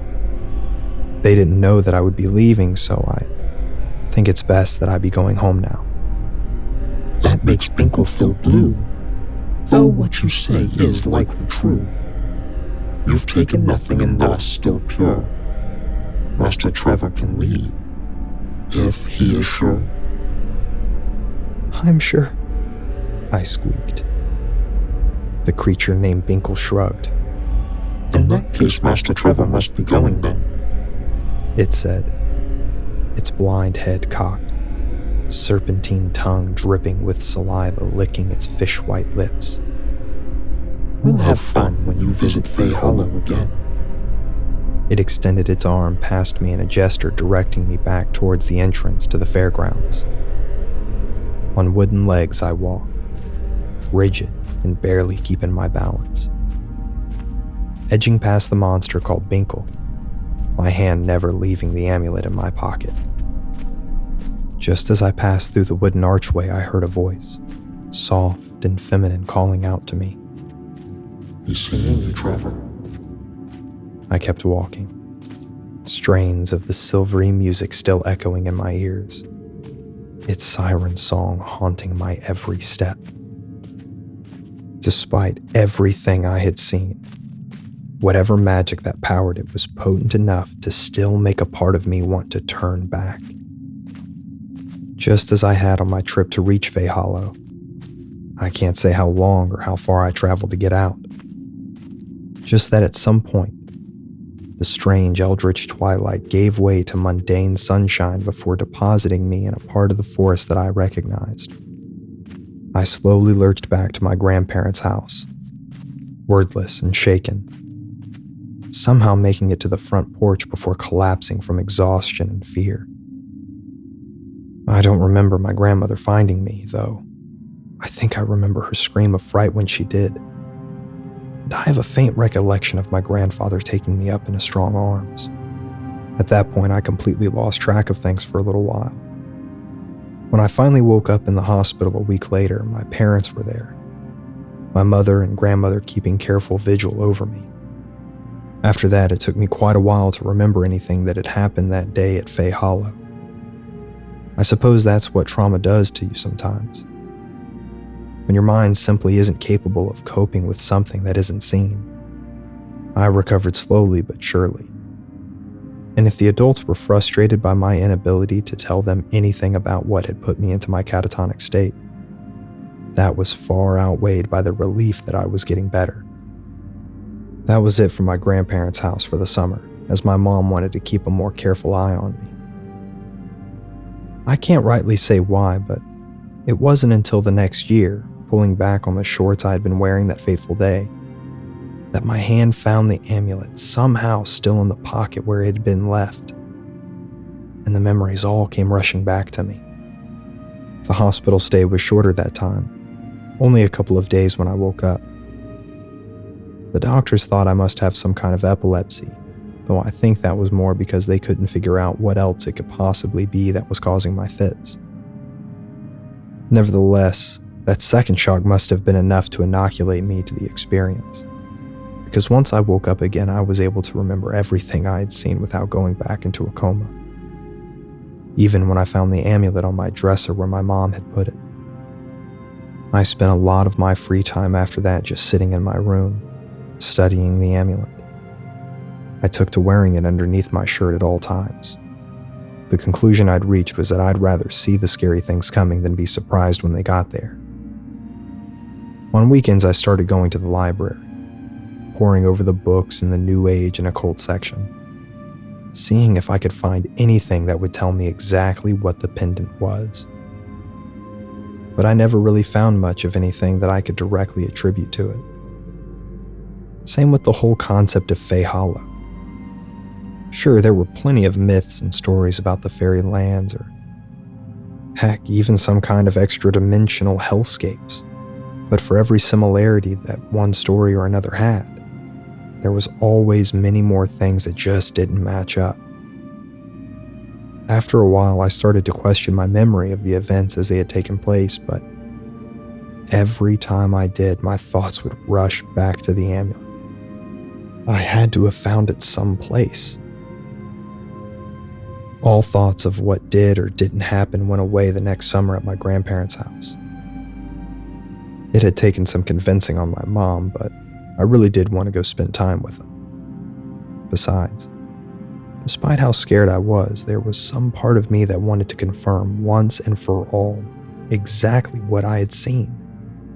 At first, my grandmother wouldn't let me go out alone, but eventually I got her worn down. Wandering in the woods, it didn't take me walking too long before I came upon that same strangely twisted path I'd found 2 years before.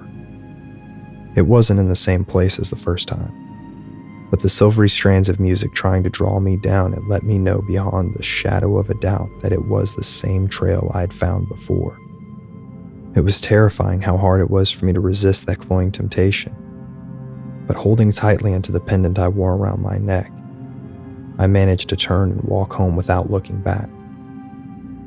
That was the last time I voluntarily went walking into the woods. I thought I was free of Fey Hollow. For a while, I was right.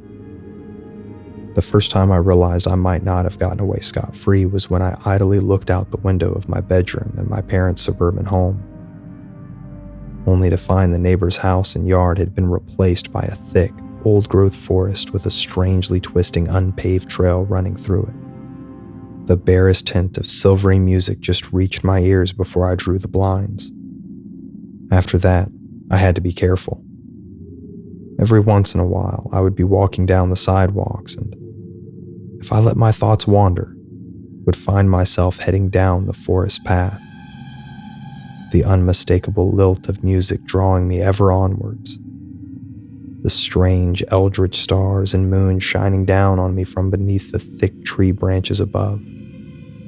Once I was studying in the library, went back in the stacks to grab a book, and turning around to go back to my table, realized I was on the trail to the grove. On another occasion, the music spell had captured me so thoroughly that I was in sight of the wooden entryway on the fairgrounds before I managed to finally realize what was happening. I can't say the effort to turn away ever really got easier, but it certainly did get more familiar. And the time and distance I had to travel back to wherever I had left, though still unknowable, seemed to somehow shorten every time. The fear was always there, though. That continued for some long years until, abruptly, when I turned 18, it stopped altogether. I don't rightly know what it is about being a legal adult that did it, or if it would have made a difference if I had been born in a country where adulthood was considered to be at an earlier or later age. All I do know is that once I hit college, at some point that first semester I realized I had been walking to the student lounge daydreaming and hadn't ended up wandering into the familiar forest path. At some point, after a lot of deliberation and a lot more second guessing, I finally took off the amulet. I'm in my 30s now. For a long while, I thought I wouldn't get married, but then I found a woman that I absolutely couldn't dream of living without. I thought for sure that I would never have kids, but she wants them. And there's no way I can deny her that either, but I worry. If I have a child, will the grove come for them? Will they someday find themselves walking along a strangely twisting trail through ancient woods, with a full moon shining down upon them through the creaking branches and haunting silvery music drawing them onwards to the fairgrounds at Fey Hollow? Will the strange creature Binkle greet them the way he did me and invite them to join in on the fun? Will the terrible sylvan creature on the throne of bones grin and wink at them knowingly? I still have the amulet. I don't know how it ended up in that tree, and I don't know what providence let me stop and grab it the first day on my way to Fey Hollow. All I know is that it saved my life, maybe my very soul. It sure didn't stop the Hollow from trying to get at me, but at the very least it allowed me to see the monsters for what they truly were. It will belong to my child once he or she is old enough. I'll tell them my story, although maybe I'll leave out some of the more gruesome parts, at least at first. It's a poor inheritance to be sure, but it's also a lesson all of us must learn. Monsters exist. At some point we all have to decide if we will open our eyes to them or stay willfully blind. They'll tempt us, sell us beautiful lies, and ask us to join in their fun. Even if we tell them no, should we go about our days simply floating? We may wake up to realize too late that they've taken us. And if we go asleep too long, we may find that we've already been devoured.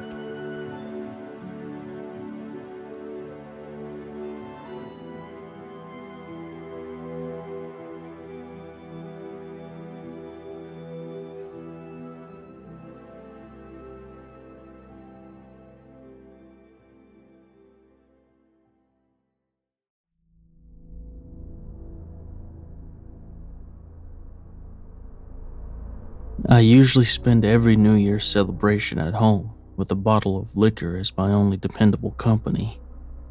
Last year, I was doing just that while binge watching Supernatural. I remember checking my phone to see what time it was. 11:57 p.m. By then, my vision was blurring.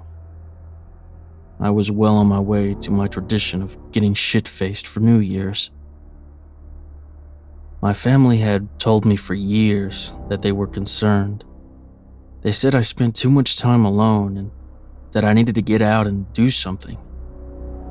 Suicide had come to mind numerous times over the years due to the shit that life throws your way.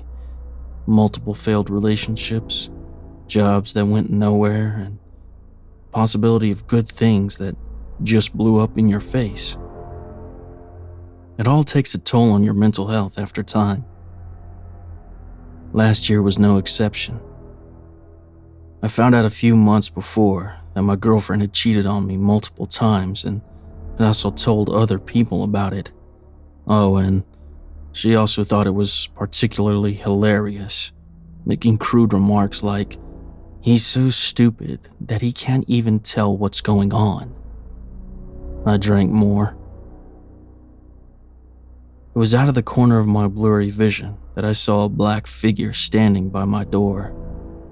I tried to focus, but I was too deep in the bottle to do that.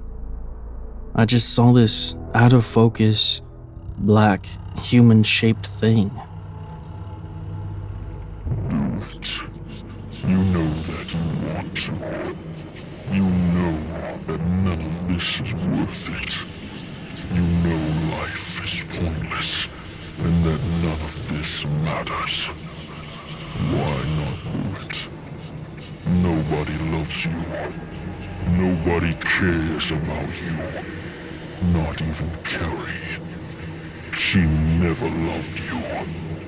Never cared about you, and you're just going to repeat the same mistakes for the rest of your life. So why bother? The voice that said this was deep and gravelly, sounding a bit distant, like a radio station on the verge of cutting off. While the voice spoke, I felt the energy drain from me, and paralysis set in. I can remember mumbling back, "Yeah, you're right. It doesn't matter. I should just kill myself and end it." Now about a knife. That one in the corner over there. It looks sharp enough and should end your pathetic life in no time. Yes, I replied. At this point, I felt like I was in a dream and that I had no control over my actions. I shuffled into the kitchen, grabbed the knife, and plunged it into my wrist.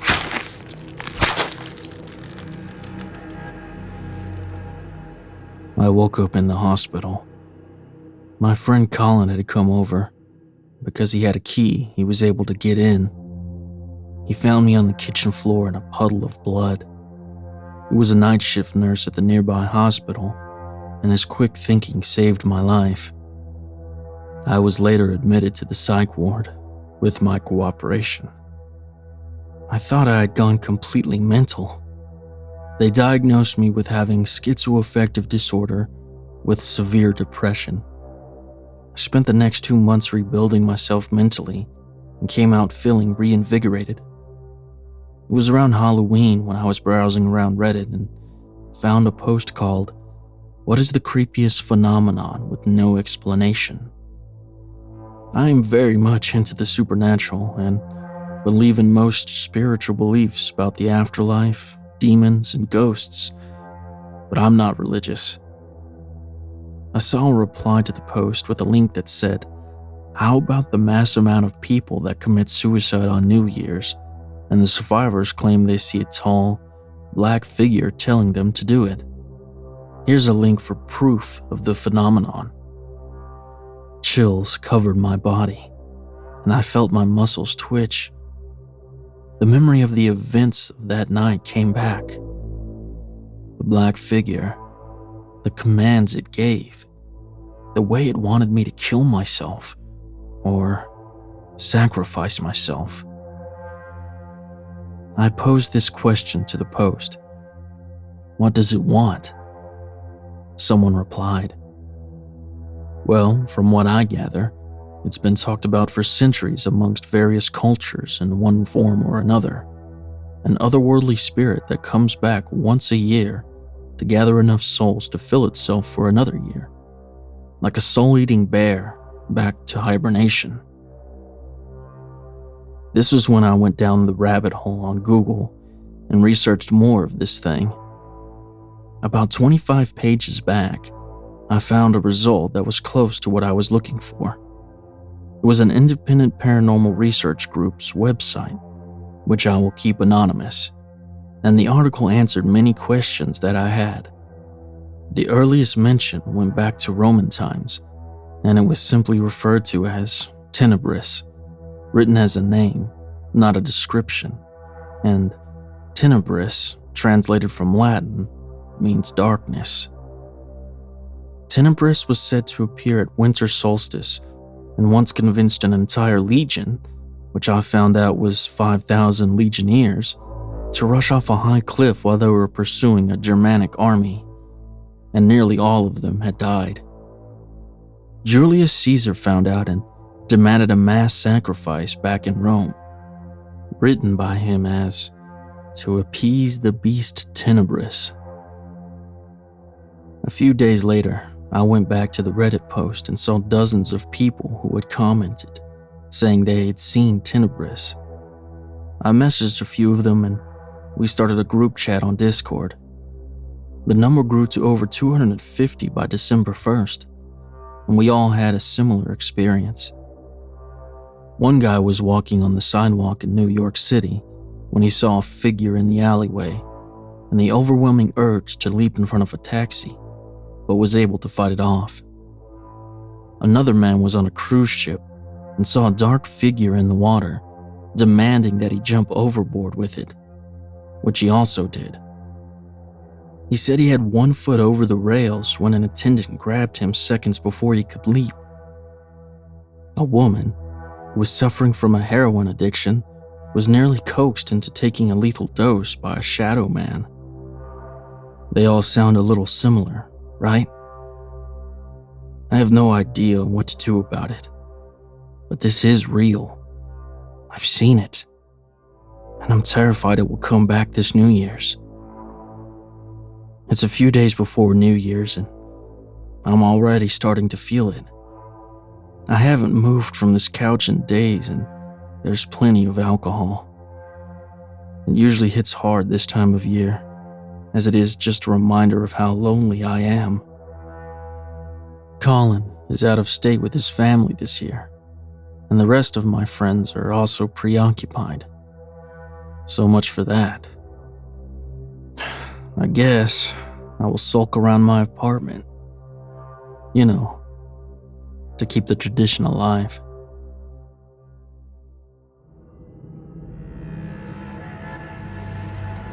It's been a couple days since I wrote the rest of this. I've seen it a few times, lurking in the corners, hiding from the light. It's waiting. It will pounce once the time is right, when it is at full power. I know it will try to take me again, but hopefully, I don't listen to Tenebris this year.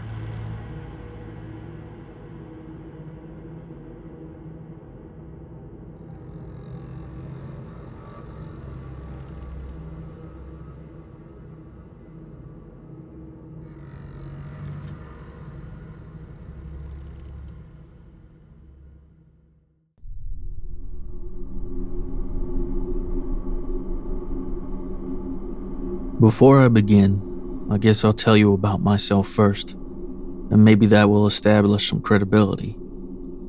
My name is Mason, and I'm a 35-year-old third-grade English teacher in the suburbs outside of Columbus, Ohio. As far as I know, I've never had a history of hallucinating, physical or audibly. I've been married once and divorced, and I have no kids. My husky, Dagger, is probably the closest I'll come to having a kid.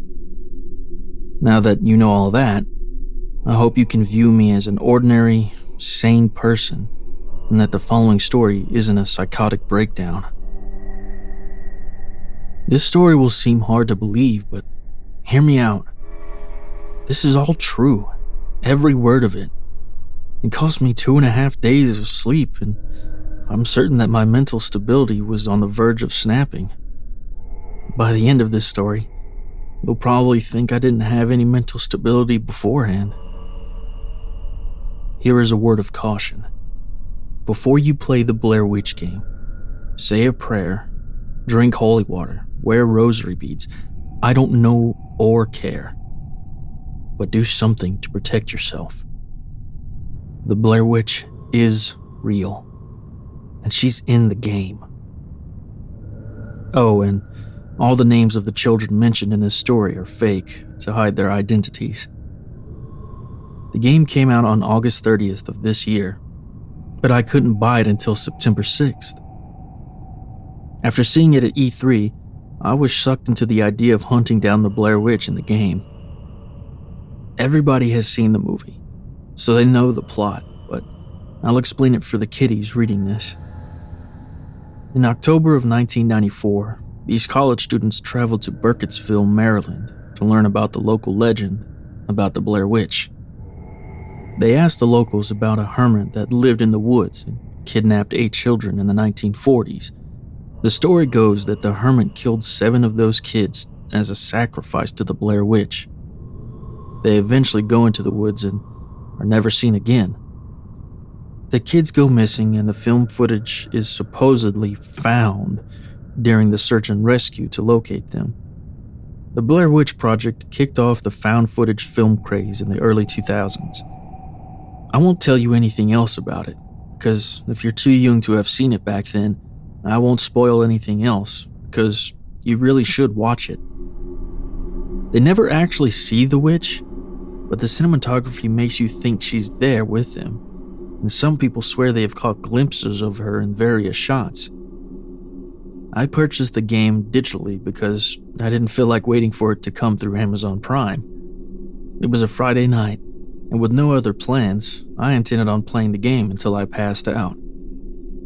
After a couple of hours of downloading and about 4 beers, the game was ready, and I dove in. In the game, you play as Ellis, a former cop who brings his German Shepherd, Bullet, to help him find a missing boy. Over the radio, I heard, 9-year-old Mitchell Jenkins has been missing for 4 days. Police are actively searching for the young boy and are taking volunteers to assist in the search in the Black Hills Forest. It took a few seconds, but I realized something. I have a student in my class named Mitchell Jenkins. Weird, was all I could say. I didn't think too much of it then, so I resumed the game.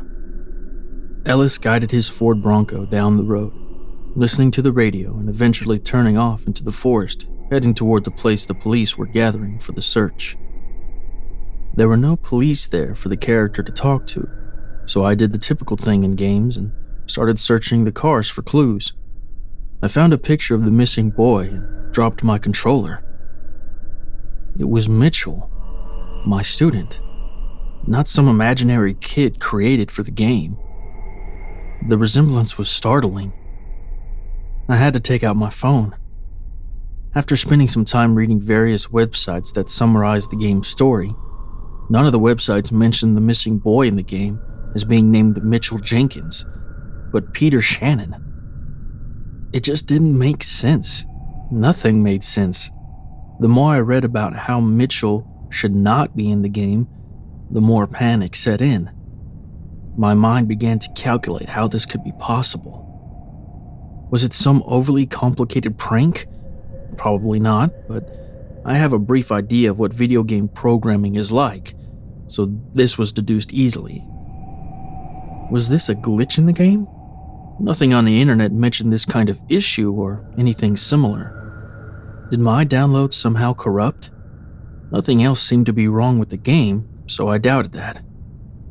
Was it possible for the game to know things about my personal life and incorporate it into the game? This one didn't seem as far-fetched as the rest. We all know that big tech companies track everything we do online, so I thought this possibility was the most logical. Perhaps this was a feature that most people hadn't discovered yet. I decided to keep playing, and I'm glad that I did. I had Ellis and Bullet search the other police cars. We found notes from the police about possible leads and a note from one of his former co-workers that was expecting him.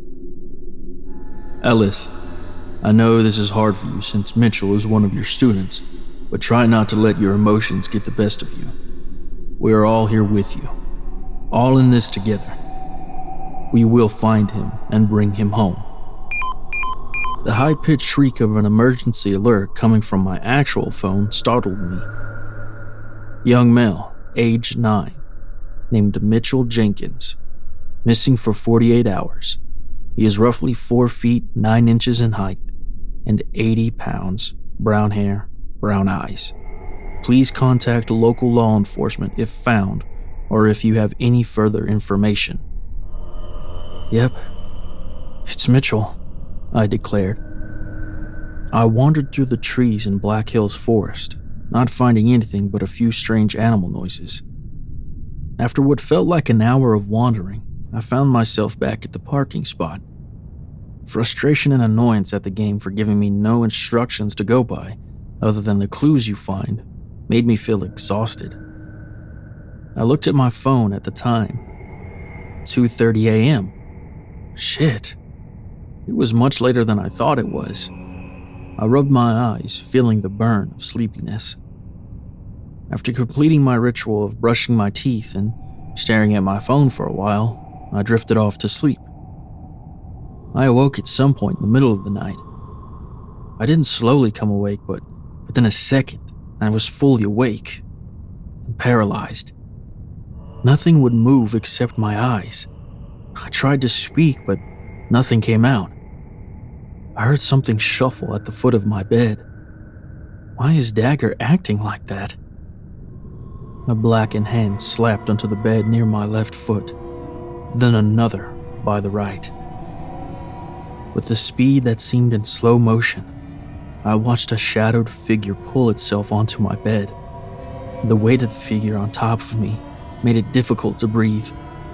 The panic was flooding throughout me, but my body still did not move. The figure slowly crawled its way up to my face. Then it bent and began whispering into my ear. I am immortal. You cannot stop me. You cannot save the children. Kill yourself. Kill yourself and avoid the torment to come. Her breath reeked of rotten decay, making vomit bubble in my throat. In a second, she was gone. My limbs regained movement, and I was able to get off the bed. My sheets and clothes were soaked in sweat. I checked my phone. 3:30 a.m. I decided to shower, trying to rid myself of the stench of that figure's breath. As I was drying off, I felt something burn on my neck. I checked the mirror and saw a burn on my neck in the shape of the human-shaped stick figure from the Blair Witch Project. The cut was red and angry, burning like I had been branded like a cow. That proved to me that all that had happened was real. Those words kept popping into my head as I attempted to go back to sleep. I am immortal. You cannot stop me. You cannot save the children. Kill yourself. Kill yourself and avoid the torment to come. Thoughts of poor little Mitchell, scared and alone, would not leave my head. He was a quiet, loner kid who I sometimes forgot was even there. The type of kid to sit in the corner and read by himself rather than to play with the other kids. Knowing that he was by himself with some psycho that would probably kill him angered me. Made me want to hunt the bitch down and kill her. But notice, she said children. There were others. She had more kids to use for her devious desires. The beep of the Xbox turning back on snapped me back to reality. I heard Dagger in the living room, whining like he was scared. I calmed him down by patting him on the head and reassuring him that nothing was wrong. I didn't turn the Xbox on. I don't know if the witch was taunting me or if it was something else nudging me to it.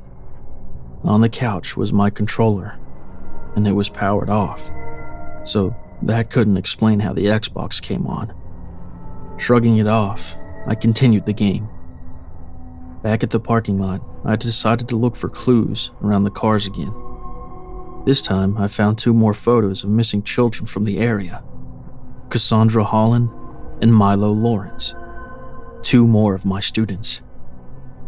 Cassandra was an outgoing girl with a remarkably high intellect for a 3rd grader, and Milo was a hyper kid with a tendency to be sporadic. From what I could tell, the witch was nabbing kids at random with nothing in common, other than they were all my students. Maybe that was the reason she was specifically targeting them. But why? After searching for more clues in the cars, I found out that all 3 disappeared on the same day. Mitchell's family said he was walking down the block to a friend's house. Cassandra was playing in her fenced-in backyard while her mother was tending to the flowers that lined the house. Cassandra's mother reported that they had a 6-foot privacy fence that would be difficult for an adult to jump, let alone a child. Milo's family said that he was packing his bags to stay with his grandparents for the weekend when he just vanished from his bedroom. Milo's parents reported no windows were open, and it was a straight drop from the 2nd floor to the ground, so it seemed unlikely.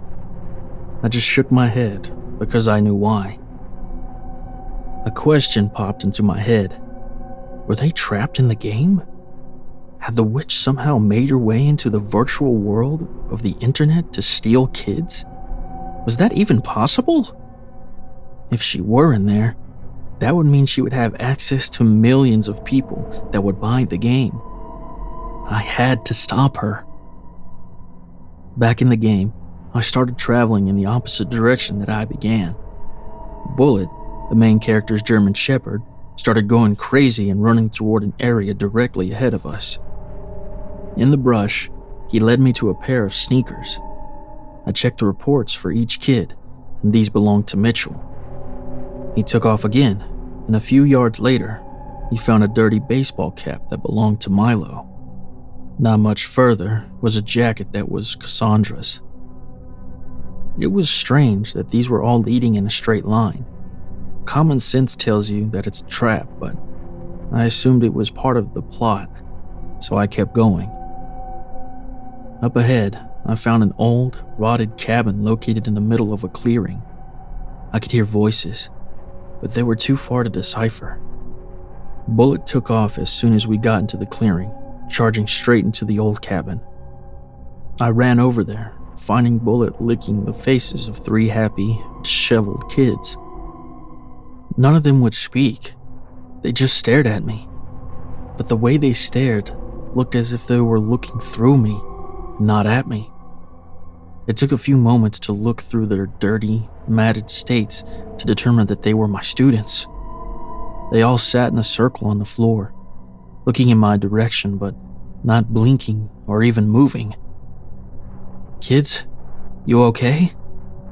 You've had everyone worried. I think it's time to go home." "Kids?" Not one of them responded or even flinched. I watched them for a few minutes, noticing that they didn't even blink. "Okay, kids, it's time we head back now." They cut me off. Their mouths opened in an expression of terror, but they didn't make a sound. Their little hands lifted, index fingers extended, pointing directly behind me. A chill crawled up my neck, goosebumps upon the overwhelming animalistic sense of fear that swarmed my mind. A cutscene started. Ellis turned, the witch floating a few feet above the ground, her black gown flowing in the ethereal wind that I couldn't feel. Her face was obscured by a long, black hood. She pointed back, cackling. Bullet ran at her, but he collapsed to the ground with a pained scream. "Come, my children. Come to me. It's time we go home." Ellis screamed, "No!" and rushed the witch. After a few steps, he stopped in his tracks and collapsed, gasping for air. He clawed at some unseen hand that was trying to choke the life from him. Bullet was by his side, licking his face, confused at his master's pain. As he thrashed about, a crucifix he wore around his neck fell out of his shirt. The witch hissed in pain and relinquished her grip on Ellis. Ellis led the kids back to the car with Bullet on guard. All the cops who were there have now disappeared.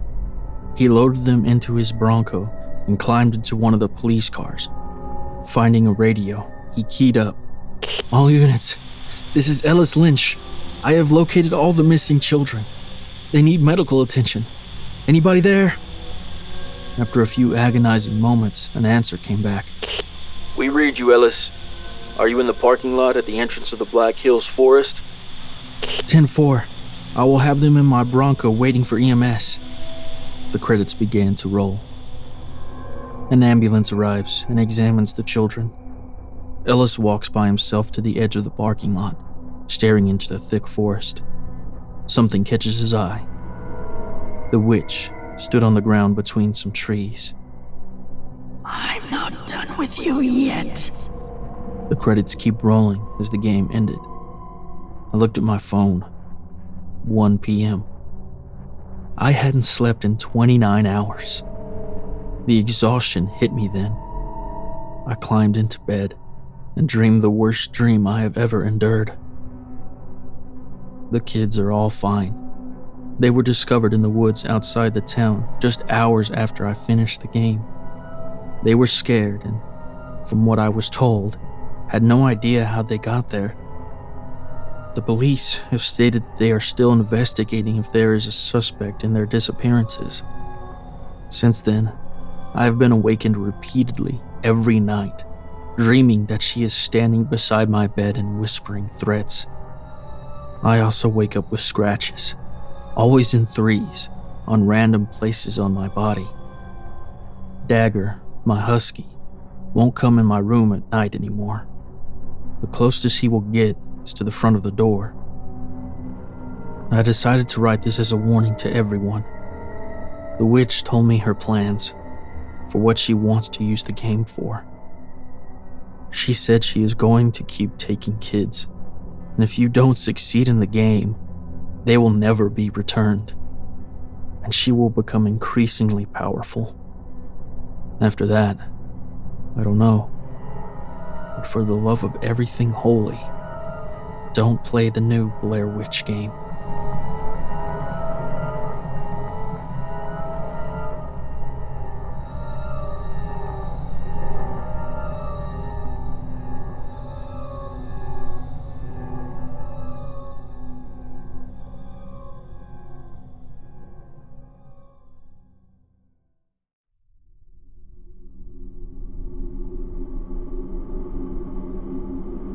Growing up, my wife Rhea's best friend in life was her brother, Evan. Even with age and gender difference, they were kindred spirits. Out of millions of genetic possibilities, somehow, they were born with the same mental framework. He taught her how to ride a bike, stood up to bullies for her, even taught her how to throw her first punch when she said she was ready to handle things independently. Evan died when my wife was 15. Her family assumed the person driving was under the influence of alcohol, not that they could be sure. Police said it was a classic hit and run. According to bits and pieces she's told me, their family all grieved in different ways. My mother-in-law turned to the bottle, while my supposed father-in-law turned to the comforts of other women.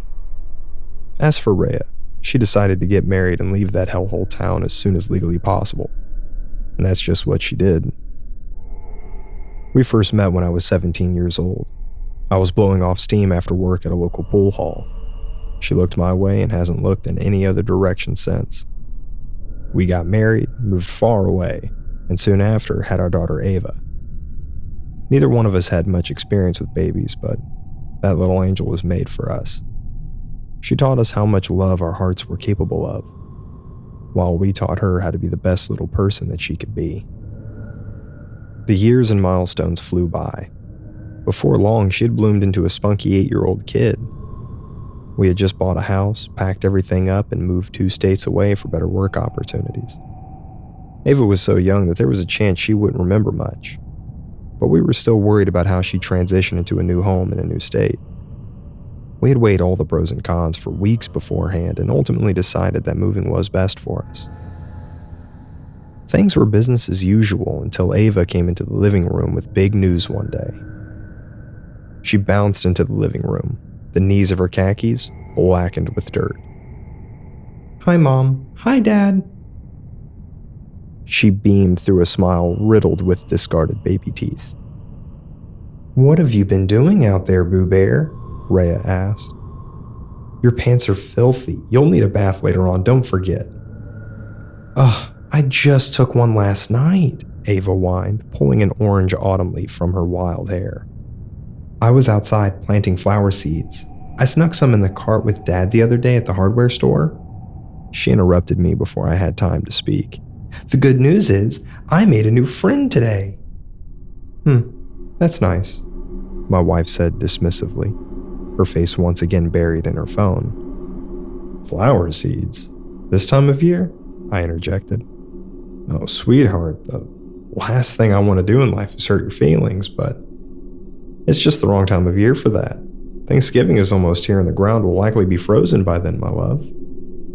"Hey," Rhea snapped. "That's enough out of you, sir." She turned back to her phone, softening her tone while addressing her daughter. "Daddy is silly. They will grow when the ground thaws. Tell me about your new friend, sweetheart." "His name is Mr. Evans, and he's really, really nice. He showed me how to make rows straight for our flowers to grow." Rhea's head shot up at hearing the new name. "Evans, you say?" Her eyes misted briefly before she turned away to wipe at them. "What's wrong, Mama?" our little girl asked with mounting concern etched on her face. I decided to handle the question so my wife wouldn't have to.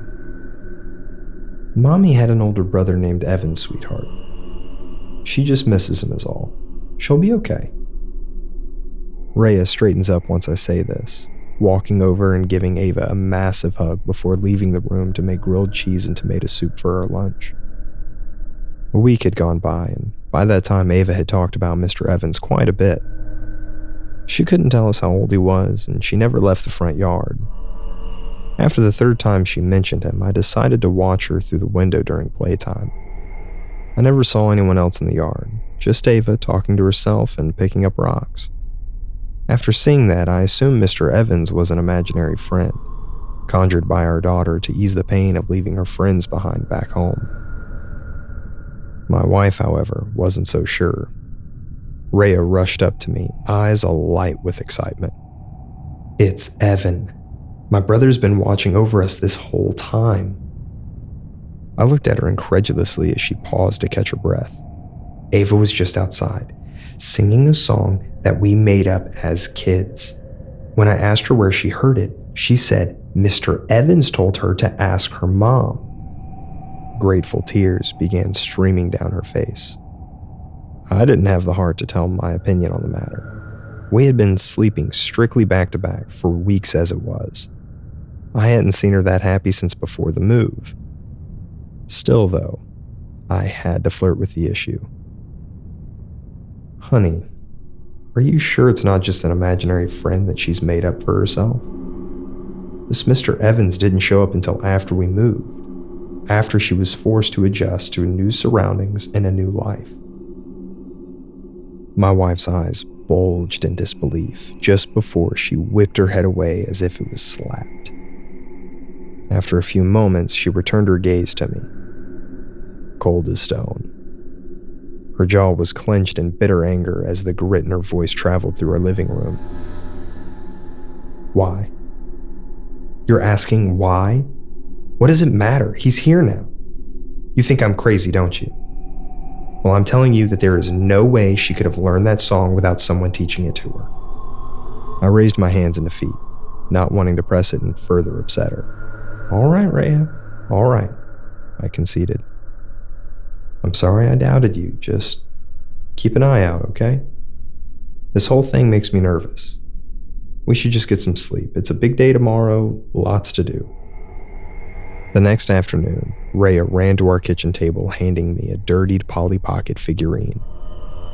"I lost this the year Evan died. Ava was playing with it by the garden." Tears glistened in her eyes as she smiled toward the ceiling.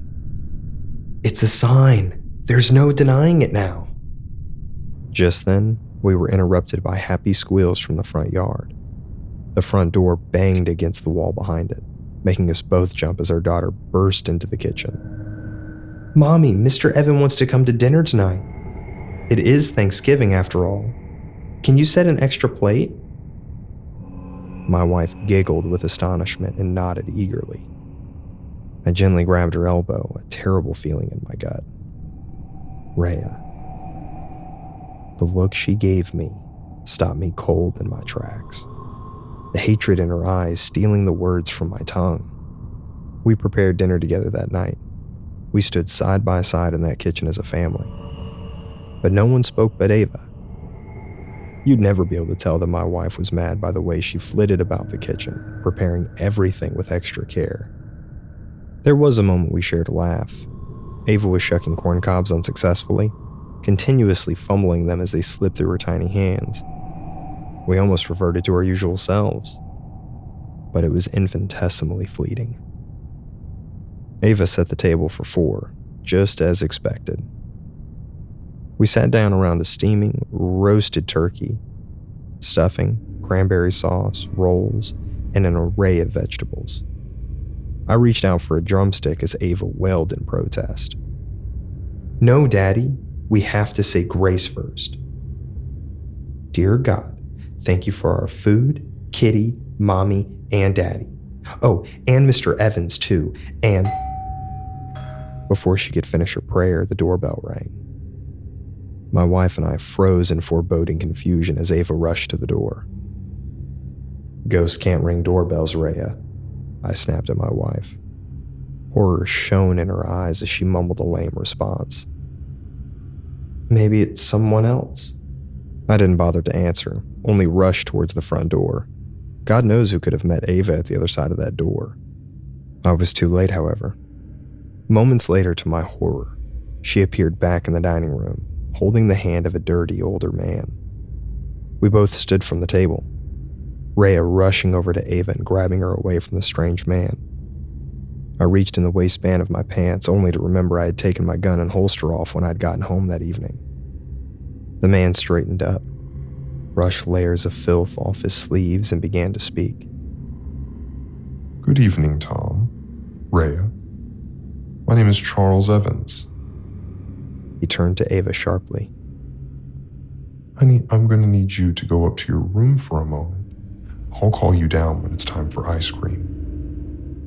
He smiled at her through grimy teeth. Normally, I would never condone a strange person telling my child what to do. But at that moment, her room seemed like the safest option. I nodded my head towards her, and she skipped off to her room, humming an unknown melody. My wife sobbed into her dinner napkin, a myriad of negative emotions consuming her mind and spirit. You're not my Evan. What do you want from us? She stammered through sobs. Don't be afraid, my dear. He cooed towards Rhea. I'm just an old friend, part of the family if you think about it a certain way. The man strode to my wife's side of the table, wiping away her tears with dirt-smudged hands. Don't worry, darling. You got to be one of the lucky ones. I left a whole life for you to live. I spent a lot of my life watching you and your brother when you were young. After he died and the town went into a frenzy for justice, I thought it was best to lay low for a while. He stooped over and slowly inhaled my wife's hair. You smell just like him. I made a mistake. I took him too young. But you see, you're older now. You've had more of a life to live. And now, I'm ready to complete the set.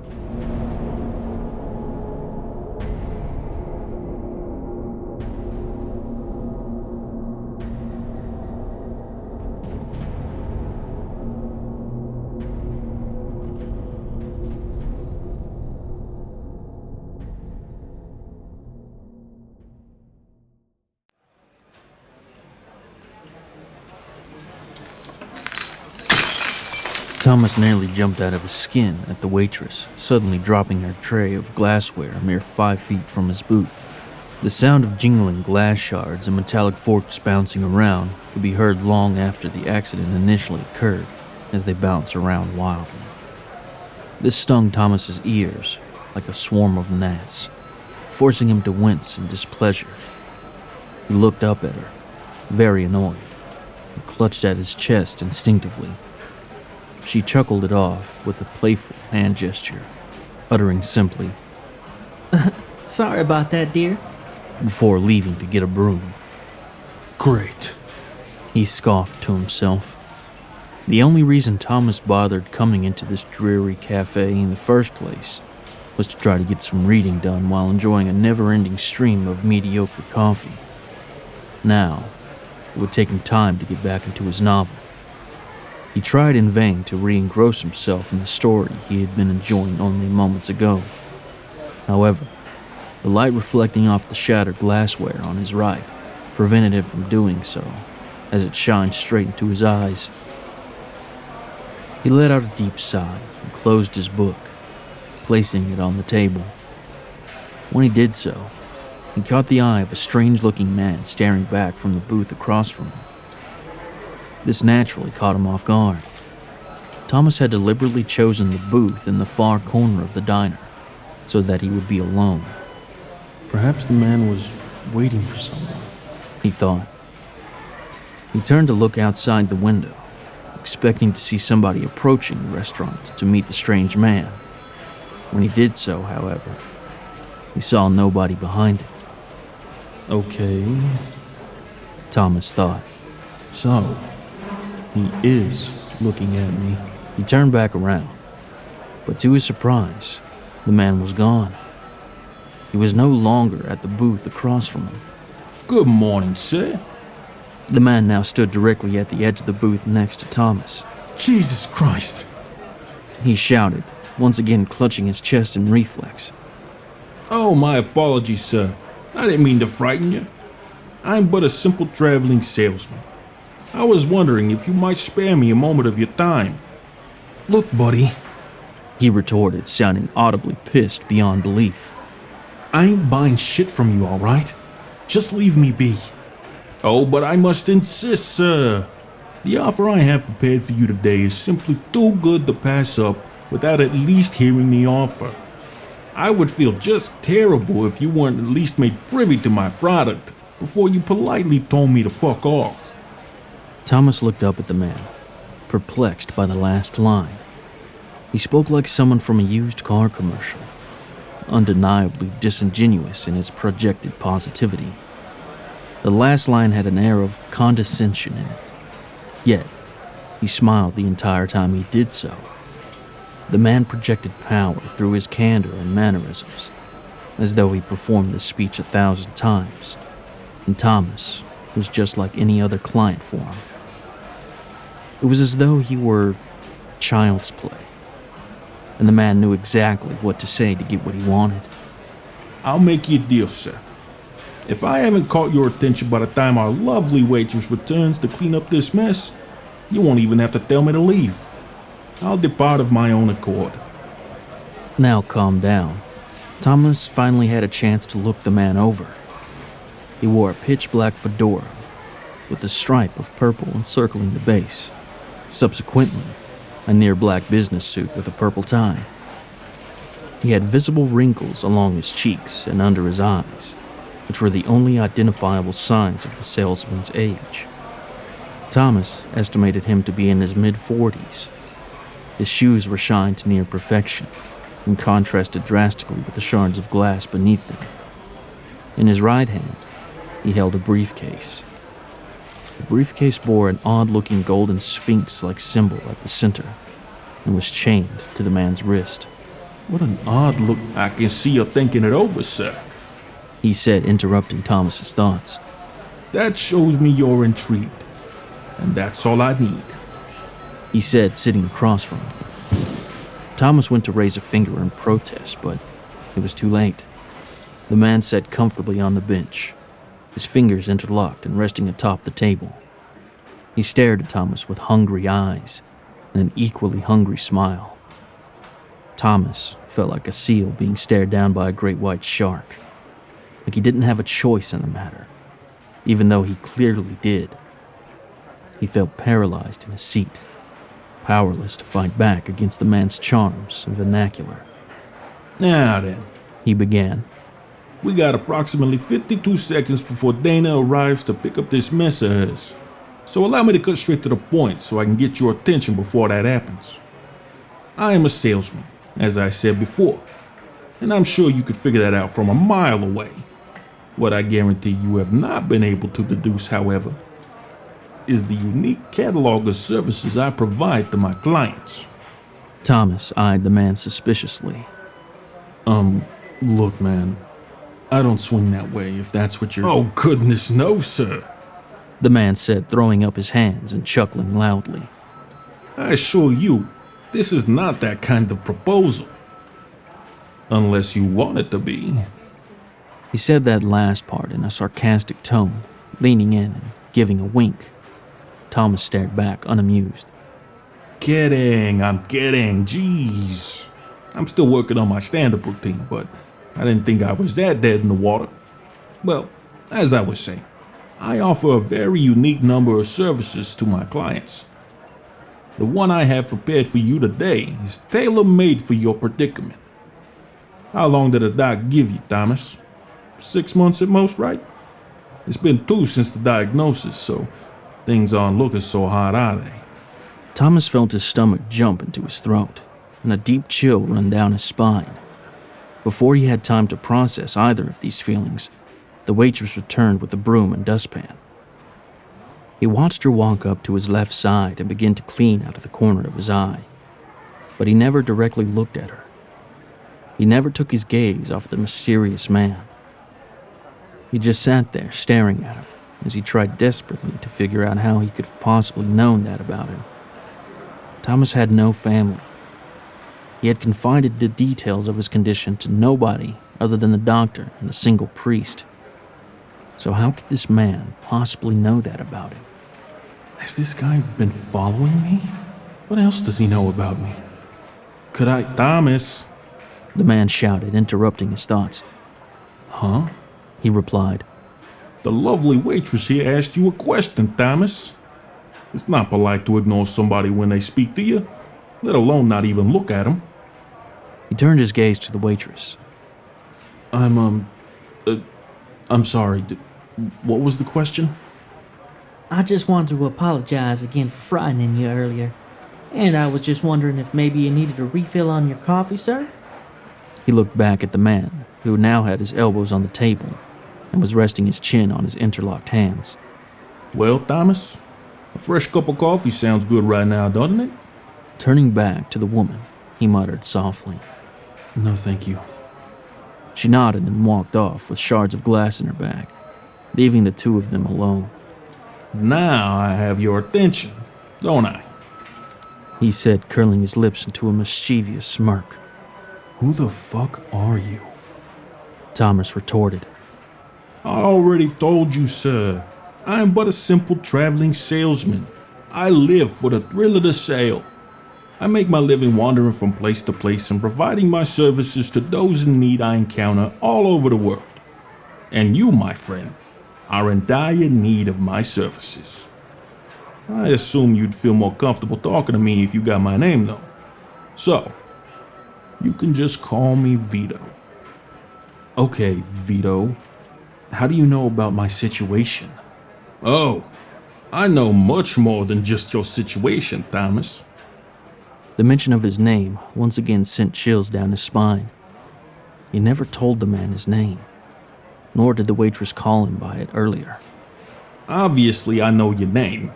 I know about your condition. What did the doc tell you exactly? That only 3 out of 100,000 cancer patients get heart tumors a year? Lucky you, am I right? Thomas stared blankly back at him. More so than that, I know you're... He paused momentarily as he playfully stroked his chin, making it seem like he was struggling to find his next words. Blood type, last name, mother's name, favorite movie, job you had when you were 23 years old, and I know the name of the hooker you were with 3 weeks ago. Oh yeah? Tell me then, he retorted, crossing his arms and feigning an aura of confidence. The man cracked his knuckles before speaking back up. B negative, Taylor, Veronica, RoboCop, which personally I think is a badass choice. You were a cashier at the supermarket for way too long since your boss didn't really need any additional managers, and her name was Lily. I also know about all the sick and depraved things you did to that poor woman, Thomas. I can't say I blame you though. If I knew I was kicking the bucket, I would want to do as much as possible myself. Personally, I've always wanted to get someone that... All right. I get it. You know a lot about me. So what? Is this some kind of scam? Are you trying to blackmail me? Blackmail? Vito sounded audibly offended at that notion. Jesus, Thomas. What do you take me for? This is not blackmail, and I assure you this is in no way a scam. I simply want to sell you something. Yeah, right. He said, sipping his coffee. You just want to sell me something. And that's why you've been spying on me for God knows how long. I have not been spying on you, Thomas. I simply know these things. It's one of my many talents. One of the perks of being me and doing what I do, you could say. Selling stuff lets you know everything about a person, huh? Nah, something's not right here. Just what kind of salesman are you exactly?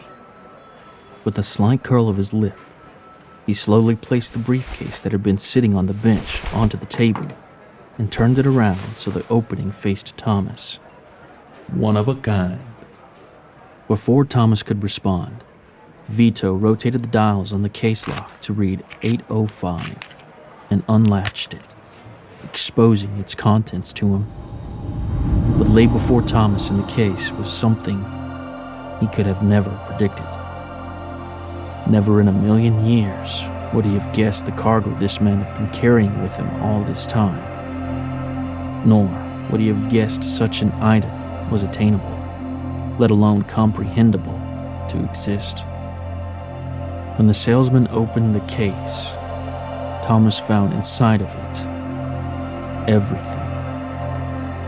Galaxies of varying sizes, brightness spun beautifully within the padded interior. Creatures whose origins were known to no man seemed trapped within it and beckoned upwards towards Thomas as they stretched their arms as if asking for help or freedom. Mysterious doorways that hovered all around led to a potential litany of dimensions and worlds. Secrets that philosophers had spent millennia pondering to no avail, at last, had answers. The meaning of life, the truth of the afterlife. Are we alone in the universe? The winning lottery for next month's Powerball. Who is going to win this year's Super Bowl? What happened to Amelia Earhart? They all lay within this briefcase for eternity. Thomas was made known to him secrets that he never knew he wanted the answers to in the first place. He saw his entire life laid out before him in a small rectangle. The past, present, and future. Thomas saw the remaining time he had left to live. They were going to be miserable and filled with fear. He was going to die sometime in his sleep, in precisely 2 months and 13 days from now. Nobody would be at his funeral. Nobody would remember him, save for the waitress, who would have gotten used to his daily visits to the cafe by that point. She wouldn't remember him fondly, however. She would remember him as some cranky old bastard. That would be his legacy, the only lasting trace of his existence, the only mark he would ever make on the world. Thomas felt his sanity slipping. His lips quivered uncontrollably as a dart of sweat shot down the side of his face and crashed onto the tabletop beneath. What is this? He finally managed to whimper out. The salesman's lips curled up even more into a serpentine-like smile. He knew that now he had Thomas hooked. This, my friend, is everything. Everything that was, is, and will be. With those last words, he slowly rotated the briefcase so it was now facing away from Thomas. The crazy thing is, this ain't even the most fun toy I own. I mean, don't get me wrong, it's freaking cool. But I have way more interesting stuff back at my place. Don't get your hopes up though, my friend. This isn't what I came here to sell you today. This was just to get your attention. Thomas said nothing. He simply stared down at the briefcase as he tried desperately to comprehend what it was he had been shown. Hello? Vito said, snapping his fingers in Thomas's face. Ah, damn it. Don't tell me I fried another sap's brain. I'm here. Thomas choked out. I'm here. If you say so, he said back, chuckling. That has yet to be proven, but I digress. As you can see, I have access to just a little more than your typical salesman. I offer a wide range of products and unique services to select people. On top of that, I am very picky about who I provide my services to. I wasn't just joking in bad taste earlier when I called you Lucky Thomas. Running into me is going to save your life. Thomas looked up at the salesman with eyes wide. You mean you can cure me? Of course I can, Jesus. Did you not just see what I have at my disposal? The cool-ass universe in a box I carry around? Curing you would be all too simple for someone like me. But where's the fun and excitement in that? Why stop at just curing you? I was thinking of a more unique product. Something a little more lasting. Thomas sat back and raised an inquisitive eyebrow. As you and I both saw in the case, your life has been, well, I hate to say it. It's been pretty damn pathetic, buddy. Sure, I can fix you up and send you on your merry way back to your life of mediocrity, but that would just be doing a disservice to you. Frankly, it would also be a waste of my talents. The best of your years are already behind you, and at most, you'll live what, till you're 60? Great. The all-knowing, mystical salesman cured my cancer and brought me an extra 10 years to live. Boring. No, Thomas. What I want to offer you is a second chance at life. The chance to make something useful of yourself. What I have for sale for you today, the product I want to offer you is... He leaned inward, ensuring nobody could hear him, and whispered, immortality. They sat there in silence for a few moments after that, analyzing each other. Thomas searching for signs of danger, and Vito searching for signs of weakness. Like a mental chess game, they appeared to be thinking through all the intricacies of the proposed offer. An average man would have laughed off the notion as a joke. At that moment, however, Thomas was not just an average man. The contents of that case had shattered his worldview and proven to him that this salesman truly did possess powers far beyond his comprehension. If this was a scam, it was the most intricate and multi-web scam ever conceived. Why him? Thomas wondered to himself. Why does this man want to make a deal with me, of all people? What does he want from me? I can see you're thinking it through, Vito said, interrupting his thoughts once again. You're thinking through the intricacies of why you, right? How did you know? Hello, all-knowing mysterious salesman here. Have we met before? He interrupted, joking to himself. Plus, I've had this conversation 1,000 times with 1,000 different clients all over the earth and across the cosmos. This is always the part of the transaction where the questions arise. So allow me to put your mind at ease. Why would I bestow this unique gift on someone as insignificant as you? Well, it's as simple as this. We just so happen to be in the same room today. Lucky for you, the stipulations of selling to you would benefit me in particular. This leads me to the other caveat you're pondering. Payment, right? Don't worry. I see you racking your brain trying to think of what someone like me could possibly ask of you. Well, I'm not gonna ask you for anything that crazy. Just a tiny thing that will soon become irrelevant to your newfound eternity. All I want in exchange for you becoming immortal is your car. Thomas tilted his head and let out an audible, huh? That's right. I like your car, Thomas. Mine just so happened to kick the bucket a few miles south of here. So I'm currently on the market for a new one. He leaned backwards, gesturing towards the dirt road as he spoke that last line. Why not just pull a new car out of that damn briefcase of yours? I mean, I could, but I like your car, Thomas, he said, turning back and pointing a finger at him. Plus, I never make a sale for free.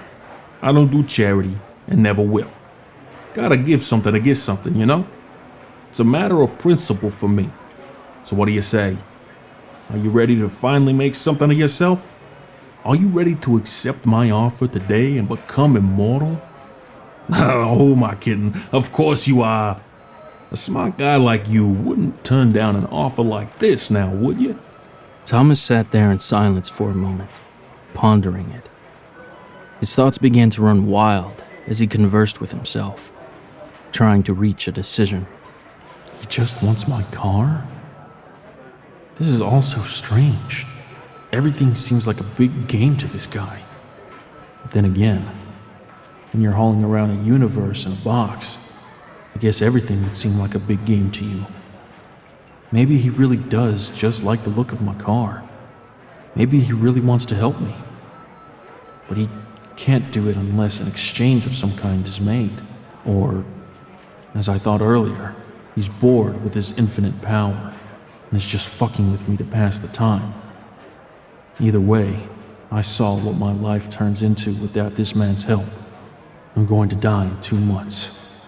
There's nothing I or the doctor can do about that. With that final thought, he felt a sense of dread wash over him. He tightened his hands into a fist and dug at his palms until the knuckles turned white. He then let out a deep sigh and spoke. I accept. With those words, the salesman smiled his broadest smile yet, seemingly truly shark-like at this point. How do we make the sale? Is there a contract or something? No contract needed, Thomas. I believe in a good old-fashioned handshake. My word is my bond, and I trust yours will be too. Plus, nobody likes paperwork, am I right? Simply place your keys on the table next to the case and shake my hand. At which point, I will bestow upon you the gift of immortality. With that, the man extended his right hand out, sliding the book he had been there to read in the first place to the side. Thomas stared at him for a few tense seconds as he felt his heart begin to pound in his chest. His chest hurt a little. This only heightened his dread and tightened his resolve to live even further. Before he could change his mind, Thomas did as instructed and slowly placed his car keys next to the briefcase in the middle of the table. He eyed Vito's hand cautiously for only a few seconds before reaching out and shaking Vito's hand. In an instant, all that Thomas could see was darkness. His vision, which was once illuminated by the bright lights of the Happy Breakfast Diner and a strange man, was in one instant taken from him by force. He was now completely surrounded by a sea of black that seemed to smother him from not just all angles outward, but inward, as though his spirit were being consumed by it. He could feel nothing, hear nothing, and see nothing. He looked around, trying to identify his surroundings, but found nothing but black wherever he looked.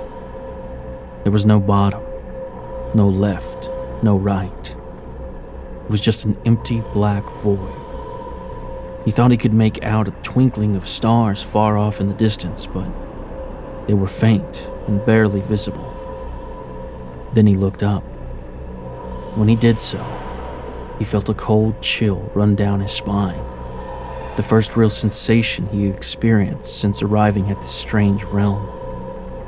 When he did, he saw a square-shaped light far above him, like a moon. He reached for it, but it was to no avail. He tried again to touch it, but the warm, inviting light was simply too far away. That's when he noticed the light was beginning to disappear. From the top, a shadow began to stretch over it in a straight line and slowly cover up the light. At first, Thomas felt nothing in his newfound void. He wasn't even sure he could feel his own skin. But suddenly, he felt a push. Then another. Then a scrape. Then, a hand grabbed him. Then, a hand pushed down atop his head. Thomas began to feel other beings, entities, and people around him, rushing and bumping as they too attempted to reach the light as he was. Now frightened beyond all belief, and desperate to escape the mysterious strangers, Thomas tried desperately to get a foothold on anything. He kicked around, feeling for anything he could push off of to gain height and escape to the square above. but he found nothing. He reached with all of his might as he joined the litany of others, all trying to reach the freedom that lay just above their heads. It was no use. He could only reach and watch as the light closed like a door. He watched it slip away until he was slowly engulfed in total darkness with the rest of his new friends. Vito finished up latching his briefcase and straightened his tie. The wrinkles that once lay under his eyes began to straighten and tighten themselves out. He now looked a few years younger than he had mere moments ago. He let out a deep sigh and spoke in his usual polite and charming demeanor. It was an honor doing business with you, sir, he said to the husk of a motionless man who was now drooping over the cafe table. I have fulfilled our end of the sale and will be taking my leave. I assure you, I will be thoroughly enjoying your car. He placed a $20 bill on the table as a tip for the waitress and stood up. He straightened his hat before dusting himself off and smirking at the lifeless body before him.